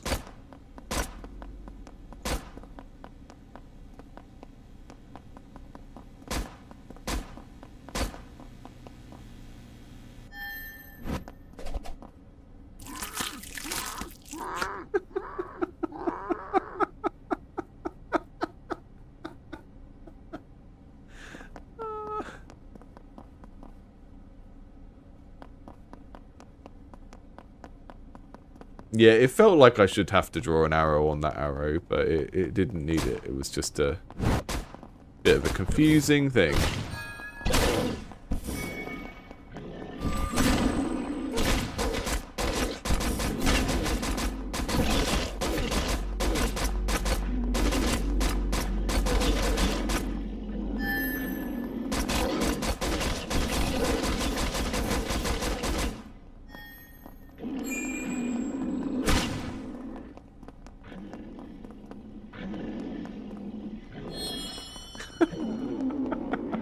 And my mind boggles when I try and think about how any of this works at a technical level. Right, we're going to move on to the fourth and final game. That's great. I like that. Yeah, I think I think you're right. If you had enemy types where there were a couple of spells that worked on them, right? Because I can see that the kind of Sigils of Slaughter concept, you want human enemies because it's fun to like dismember them and stuff like that. But you could go down the route of having like demons and stuff like that, and then you have like a banish spell that works on demons and something else that works on humans. Maybe a particular spell that works on things with armor on, and then the kind of soldiers with armor on can need that spell cast on them to smash their armor, and then they become just regular humans, and then you can do another spell on them. Something like that, where you can kind of learn what you can do and then do it ad hoc rather than just responding to symbols as they appear, because that feels a bit weak. Like you've got a really cool core mechanic, and it kind of makes it feel almost like a light gun game or something to have the symbols just appear and you respond to them. And if they were appearing consistently, then that would be fine. Like it was almost like every 10 seconds, whatever enemy will get a symbol and then you can kill them. But that wasn't happening in that build of the game. It was just kind of happening when it wanted to.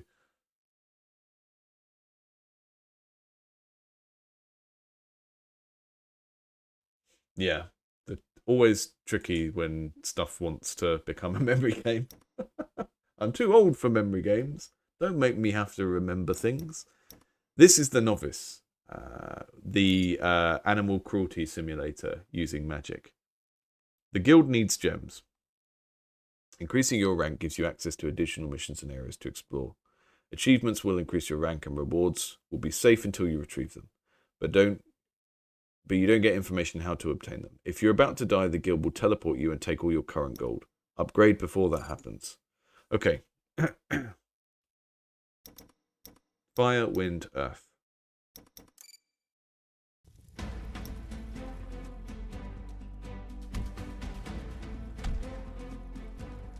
Oh, this is definitely an Unreal game.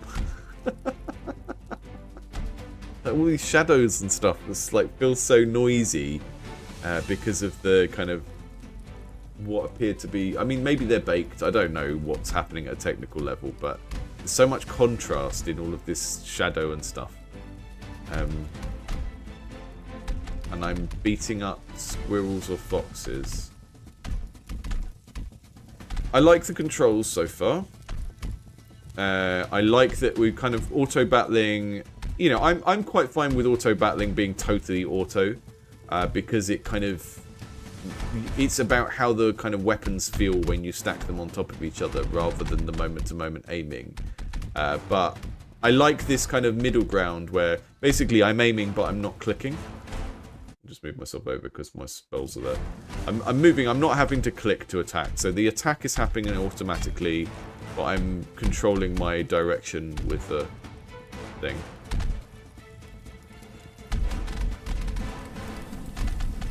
But I do think thematically people are going to look at this and think like, what is happening here? And the thing is, you can make whatever frame story you want. You can say, oh, like the wizards are at war with the with the animals, or whatever you want. But it's still not something that people are going to think, oh yeah, that makes sense, or think like, oh yeah, that's cool, because it's just normal animals, right? They are animals from the real world. And that doesn't... If you think of like who is going to find the wizard or the young wizard Harry Potter type theme appealing, that's more likely to be someone that wants to look after animals rather than set them on fire. Okay, we've got a scorecard and we've got a tiny next button.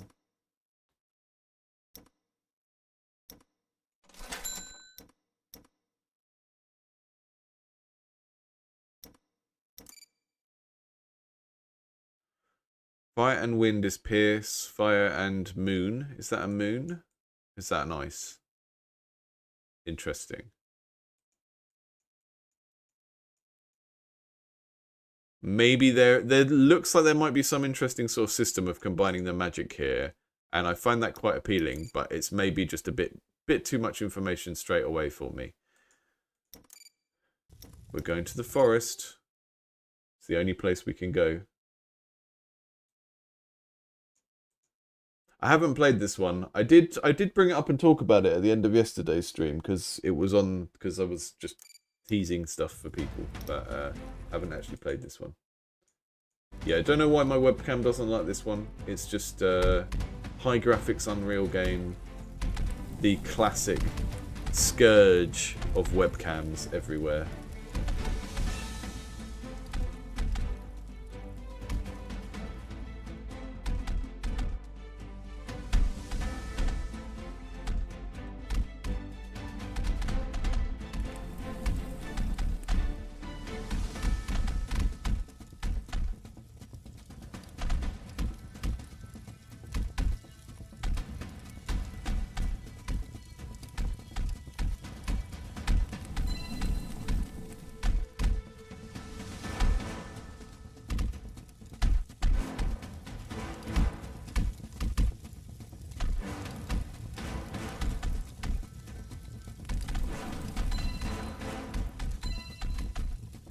Graphics menu.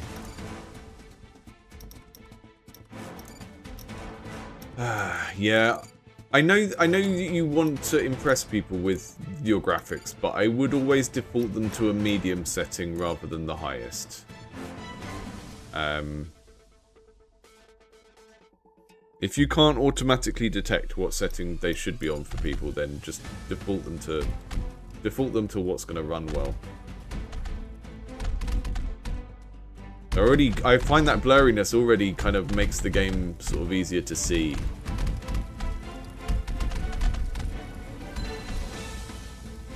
That's a nice little crystal.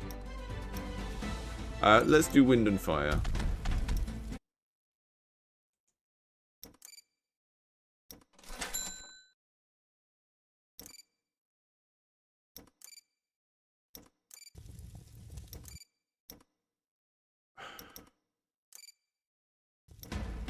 I don't think these upgrades are different enough for each other for this style of game. You know, I think about, like kind of what I said about that Samurai Survivors game earlier. If it doesn't feel like I'm building towards something that feels fundamentally different each time, then a build-based game doesn't work for me. And I can't speak for everyone, but I think, again, with Vampire Survivors, people kind of play that a couple of times, don't really get it, and then think, oh yeah, anyone can make one of these. And it's like, there is so much in that game that makes it work as a game that you play over and over and over again. And part of that is that the set of powers that you get, oh, we've got a hidden button.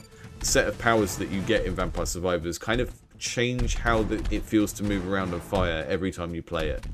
And I think just having this set of elements is not going to achieve that, because ultimately it's not going to change what I'm doing. You know, if I've got a big beam that goes down the middle of the screen, or if I've got a thing that damages things when I get close to them, those are the sort. If the upgrades are just like changing a stat but don't change the way that the projectiles come out, don't change the way that the character moves or whatever, then you're not changing how it feels to pilot the thing that you're building. And I don't think, you know, that's a problem you can solve, but you have to really start from that beginning point of like, what makes one of these games fun. And I think if it's just incrementally upgrading a projectile that always does the same thing, then sort of a misunderstanding of the genre, I think, really. Yeah, but if I have to wait like 10 minutes to see that happen the first time, if I have to like get to the point where I'm combining the elements to see how a build could be different, that you've lost me by that point, you know? You can't you can't like give a game some complexity that makes the game interesting and then bury it behind like 20 minutes. Like, people need to see that straight away, otherwise they're never going to get to it, you know?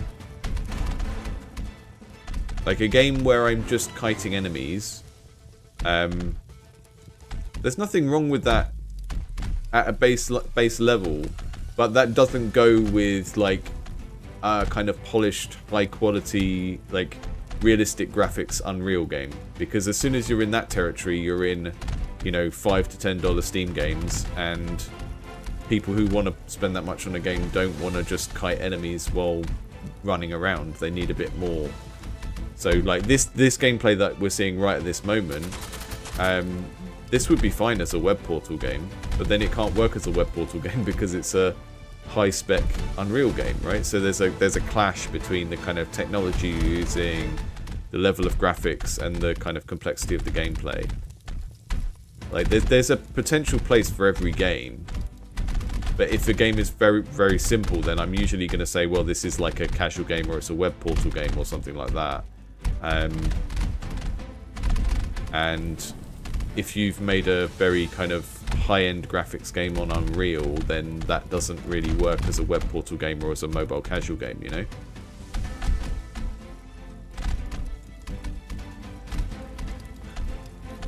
Some of these enemies are so small. It makes me feel so mean.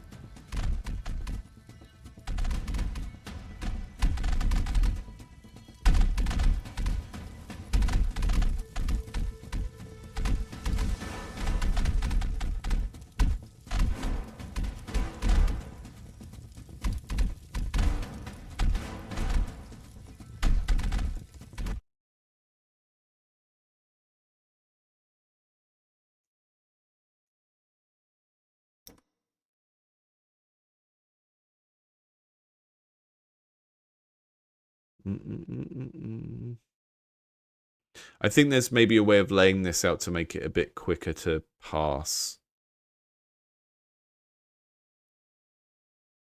I sort of get what's going on here, but maybe doing these with bars or something would make it a bit quicker to understand.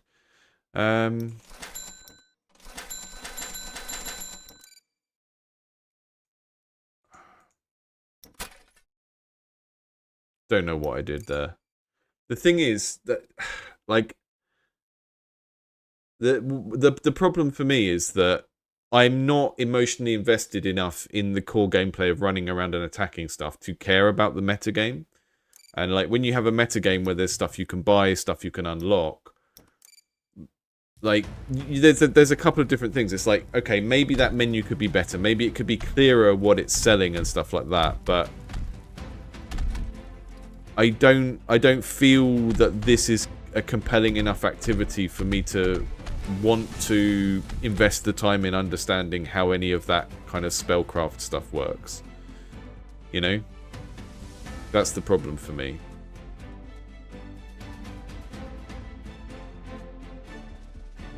I've got a hang.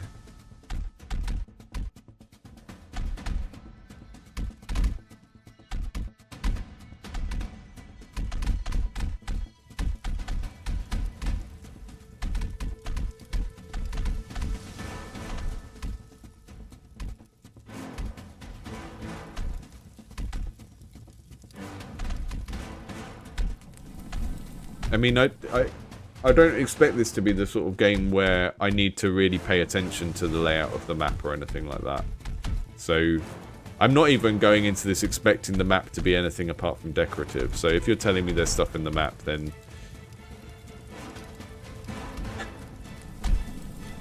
Again, I just... The kind of core activity of walking around shooting... You know, I've put whole video essays up about this genre. And I think Vampire Survivors only gets away with being such a simple game because as you walk around and shoot stuff, you're also picking up lots of stuff. And that creates a constant thing between... Vampire Survivors is not actually a game about surviving, it's a game about farming resources. And you do that by dealing damage, and then you also do that by picking stuff up. We've got some pickups here, but they're like intermittent small things. They're not like a constant field of stuff to run around and pick up. I'm not saying copy what Vampire Survivors does. I'm saying you sort of understand the psychology of what makes that game fun, then you would probably realize that just kiting and shooting is not enough to make that kind of game work. You have to have kiting and shooting, and then that kind of moment-to-moment decision about, like, when do I risk going into this area that's full of enemies to pick up all this stuff, right? That's what makes that game work. That's the kind of secret sauce.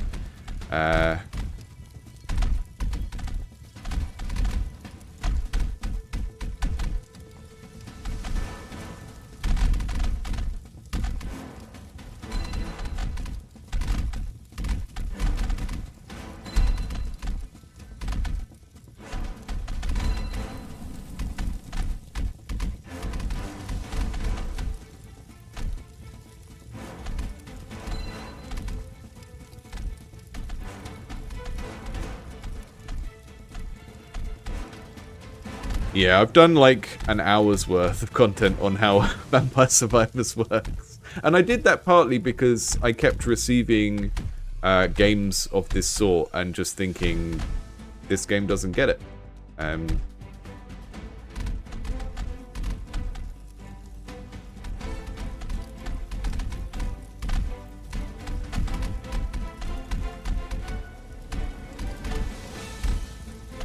So yeah, I did that video, three examples, 2 principles of like how to make a Survivors type game. If anyone can find that and drop it in the chat, that would be great. But I feel like I'm just repeating a lot of the stuff from that video, really. But hey, like, the kind of core stuff of... Like, this does feel kind of flow statey, right? So just moving around, destroying stuff is working for me okay, in terms of feeling like I'm getting in a flow state. I don't think the animals thing works. I think it feels like a sort of excuse to just use a certain set of assets. And that's kind of a noble attempt to do that thing. But I just can't imagine many people being attracted to the novice wizard theme and then also wanting to kill random African wildlife. It's the kind of theme that is kind of funny in a sort of goat simulator type way. And I think if you deliberately lent into that and made it very slapstick and made it so like you hit these animals and when they die they fly up into the sky and they make farm animal noises and stuff. then it would be kind of funny. But it's not very clear how serious the game is trying to be from like the tone of like everything really, and that kind of makes the animal stuff feel a bit unintentionally silly. And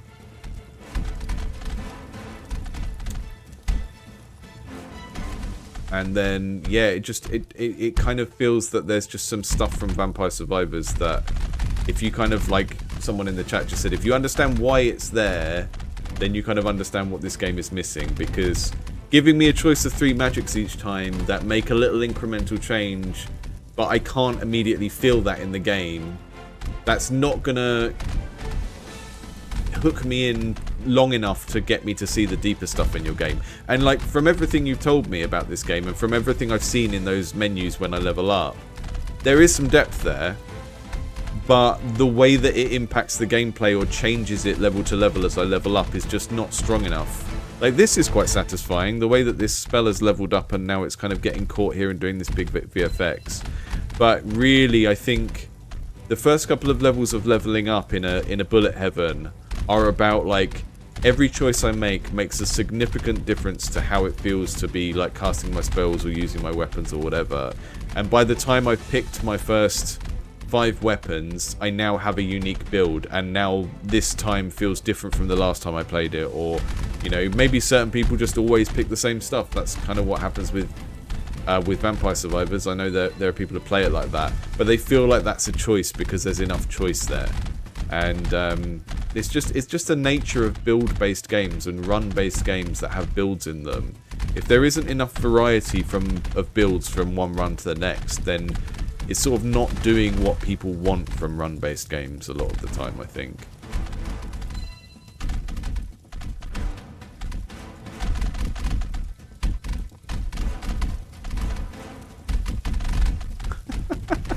I'm still just chuckling at the idea of, like, the wizard school where they're like, young novice, we want you to go out and set fire to 5,000 endangered species to prove yourself as a wizard. I mean, you could reskin the enemies and make them like spirit enemies or tainted in some way, right? So if you think of Princess Mononoke, the Studio Ghibli film, where you've got all the animals in the forest and they have been like corrupted and they've gone evil. That would be a cool way to take real world animals and give them a theming that makes it okay for them to be enemies. And this is what we've been doing in video games since the start. It's like, this corrupting force has taken the good guys and turned them into the bad guys. You know, it's how the logic of the enemies in Sonic works. It's like Dr. Robotnik has roboticized these natural creatures, and now you need to beat them up, and then that turns them back into normal creatures. That's how you are able to do that kind of thing, where the enemies look like animals, but you don't feel bad beating them up because you're freeing them by doing that. Whereas here it's just we are blasting these Timons and Pumbas with the elemental magic, which, like I say, if you want it to be a serious theme, then you need to think about how to theme that in a way that allows it to be serious and not just feel like animal cruelty, which would be the kind of Princess Mononoke or Sonic the Hedgehog route of the animals have been corrupted and you're helping fix that somehow. Or you go the kind of the kind of goat simulator route of making this deliberately slapstick and like, you know, when the characters die, they fall over in funny ways, they make horrible noises, all of that kind of stuff. Because it feels like it's in the middle of those things at the moment. It feels like it's a little bit silly in an unintentional way. And it could be intentionally silly and make people very happy because of that.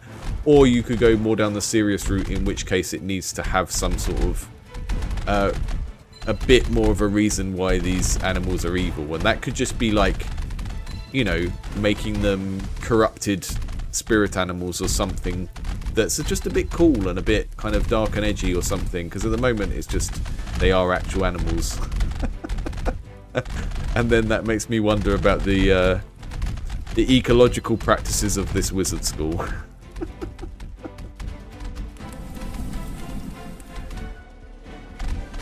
Yeah, I mean, just telling me that they are illusions, not real animals, is just not enough. You know, it's like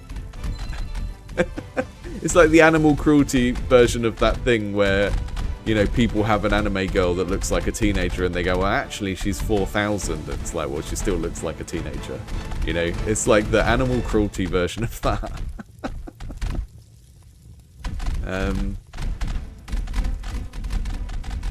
I think a fantasy magic themed game, you just need fantasy magic themed enemies, and it's okay to have the odd dire wolf or bear or something, but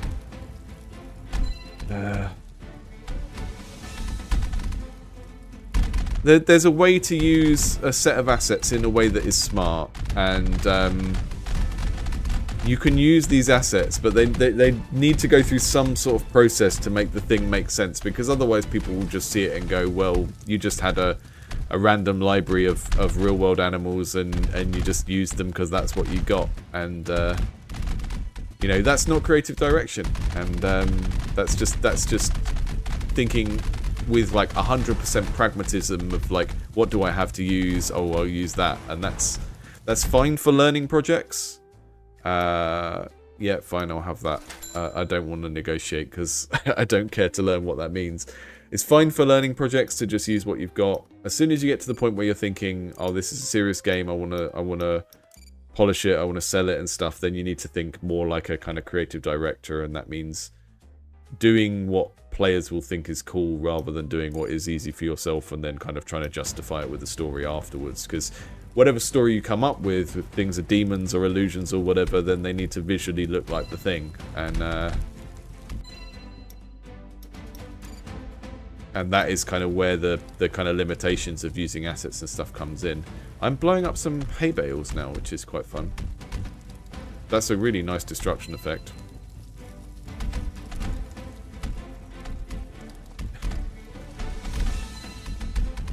Can you imagine if this game just blew up and then you got yeah, Sean's saying taste issue. Yeah, like if you got if this blew up and then you got who are they called, the like militant animal rights people in America, PETA. Got PETA involved. This game is encouraging people to hurl fireballs at endangered animals.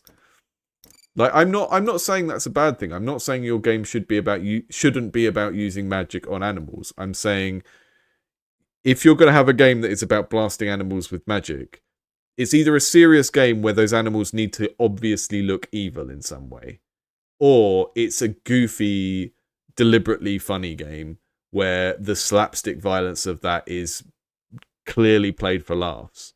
And at the moment, it's just in the middle of those things, and you need to pick one of those sides and then go for it.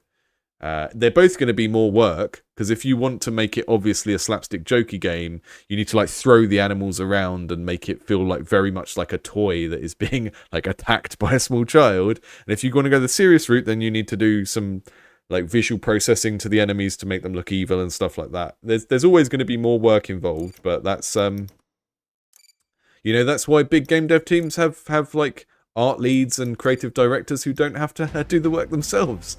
It's one of the difficult things about hobby development, solo development, is we often make like bad choices or suboptimal choices about our game design or our creative direction because we are allowing our project to be led by what is easy for us rather than what makes a good game, because that's a natural thing to do when you're the person that has to do all the work, right? If you can separate out the part of your brain that wants a good game from the part of your brain that knows what they have to program or what art they have to make, then you'll be able to make good games on your own. But this is one of the reasons why I'm such an advocate for people collaborating, learning to collaborate, because so often we let the part of our, you know, we let the kind of programmer or artist in ourselves drive the game, and we kind of do things based on what's easy to do because we're aware of how much work things are, and we avoid doing a thing because it'll be more work and stuff like that. And that's just not how you make good stuff, you know. You have to either be working with people so you can kind of come together to like a good consensus on what needs to happen to make the game good, or you work on your own and you be very, very strict with yourself about making kind of decisions to make the thing appealing and good. I've got lots of money here. I'm going to redeem it. I don't quite understand how that works, but now there is some... I spent some money. I got some elements, I think. I don't understand how any of this works, but again, I just feel there's not enough variation in how the game feels to play for me to really want to work out how that system works. I'm glad the depth is there. I can see the depth is there. And that gives me hope about the game. But again, like, the moment to moment is still, like, my spells have changed. I've got a different kind of magic now. And that's working with the theme of the game, right? We're experimenting with magic. We're trying out different magic because we're an apprentice. So that's pretty good. But the moment to moment gameplay is still me just pointing the thing in a direction and running. You know? So if we go back to Vampire Survivors for a minute, in that we have some weapons that come out and go boo like that. We have some weapons that shoot out in waves. We have some weapons that leave stuff on the ground below you. And that leads to you moving around differently. And it builds, again, the difference between building an engine in a game, which could be a deck of cards or a set of abilities, and piloting the engine. You'll often hear people who play collectible card games use this language. You build a deck of cards and then you pilot it by making tactical decisions as you play with that deck of cards. And because these spells are all just shooting out towards my mouse, no combination of spells leads to it being different to pilot. And, you know, that might not be a problem for everyone, but I do think it can make for a weaker game and in this genre, because you're just not living up to what the best games in this genre do in terms of giving players some freedom to make decisions that make the game feel different. I think that's what's happening at the top level in auto battlers and not auto battlers, in auto shooters, bullet heaven type games, is there are a bunch of things you can do to become more powerful, but those things you can do are also changing the game feel. So as a player, when you make your decisions about how to upgrade, you're changing how the game feels to play quite significantly.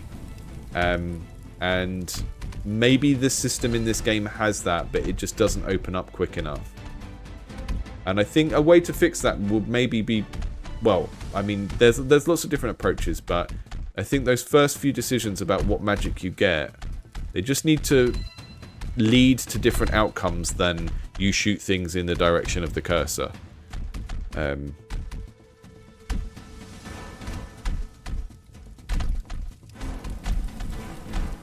Yeah.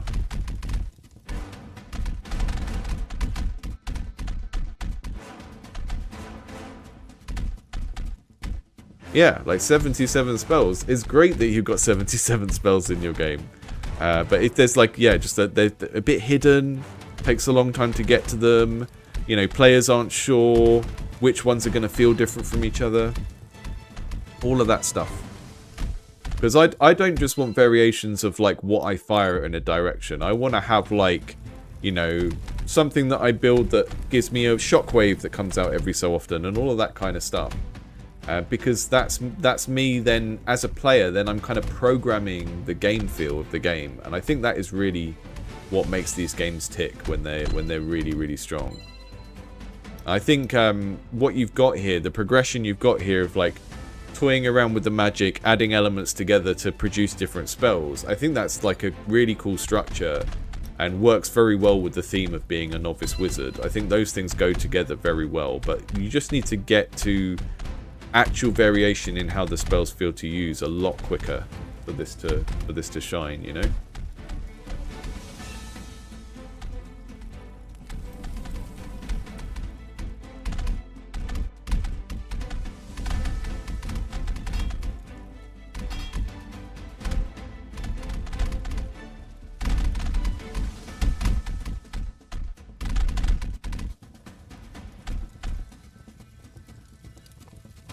Where is the dangerous beast? So you're having the directional arrows to help you find these when they're spawned as well. We've got dangerous beast is on the map somewhere. But as a player, I have no way of going and like deliberately seeking them out, which is why having those like directional arrows. So at the moment there is a dangerous beast somewhere. And we've got this symbol for a dangerous beast. And that would be good if that just had a little indicator of which direction to go in. And then that creates a decision point for the player, because if my health is low, I run away from the dangerous beast, and if my health is high, I go towards the dangerous beast, right? So anything that you can do like that to give players information to help them deliberately find or avoid these kind of characters that they need to do for quests is helpful. Because at the moment, it's telling me to do this thing. I have no way of actively seeking that out. It's just maybe, okay, if I stay in the same area, I'm probably not going to find it. So I should sort of move in a big spiral, maybe, because that's more likely to help me find something. But it's not really giving me the tools to actively hunt a particular thing, you know?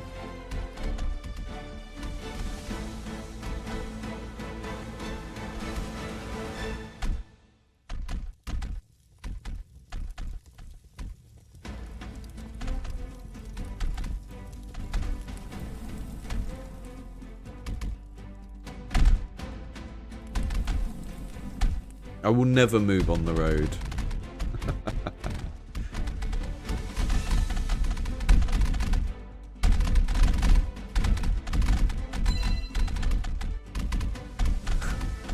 I refuse to travel on the road.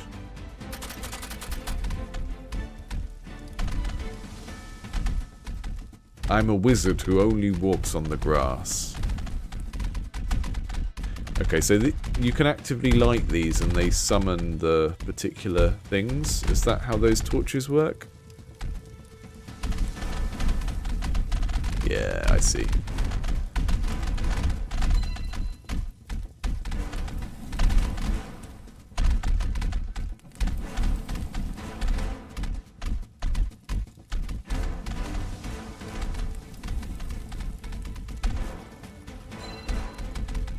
Gem.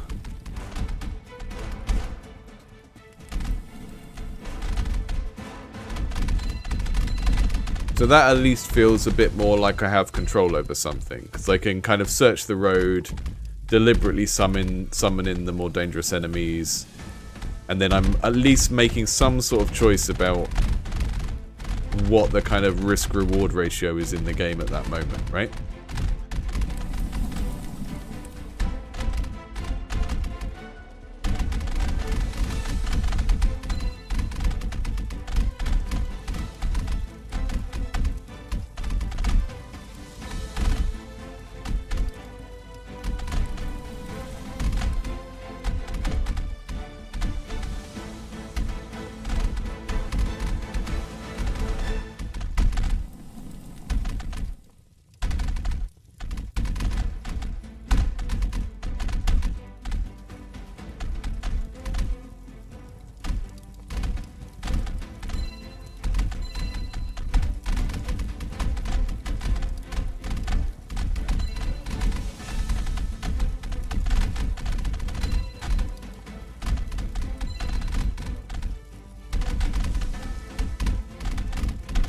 I'm going to need to clock off soon, folks, because it's we're overrunning a little bit. We will be back with another one of these next week, and the theme next week is mysterious games with a real-world setting. So it's kind of, some of them are sort of spooky horror games, but they all kind of looked like games that had a like Victorian setting or just something that wasn't a fantastical setting. So I lumped them all together, because I thought that might attract people who are interested in the same sort of thing. So, no, thank you for sending it. See, you can see I'm locked in, right? So I am enjoying the base activity of just running around blasting stuff. But yeah, I know what it is about these games that makes me play them for a long time, and this is the sort of thing that I would probably put down after one session because I can't see it really going anywhere. And I think there's the stuff in there to make it go somewhere, right? You've got this whole magic system and everything, but I just don't think it shows itself in a clear way where, like I say, you can kind of program the way it feels to move around and shoot by picking different stuff.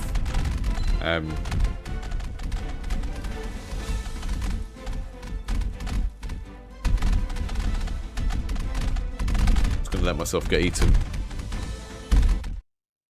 Evil bears. Also seems to just go on forever. I can't actually die. Right, thank you all, and see you all soon. Do give the stream a like especially if you're new to the channel. Really helpful, because it will just show it to more people and allow them to see what we do here on this channel. Thank you for submitting your games. If you're one of the Wizard game submitters today, I don't know if I've still got them open so we can go back through them, but yeah, there are links in the stream description to all of the games if you want to join the demos for any of them. Some of them are like open on itch, some of them might be like closed demos where you have to sign up for it. I can't remember. Just click the links if anything looked interesting, and I'll see you all soon.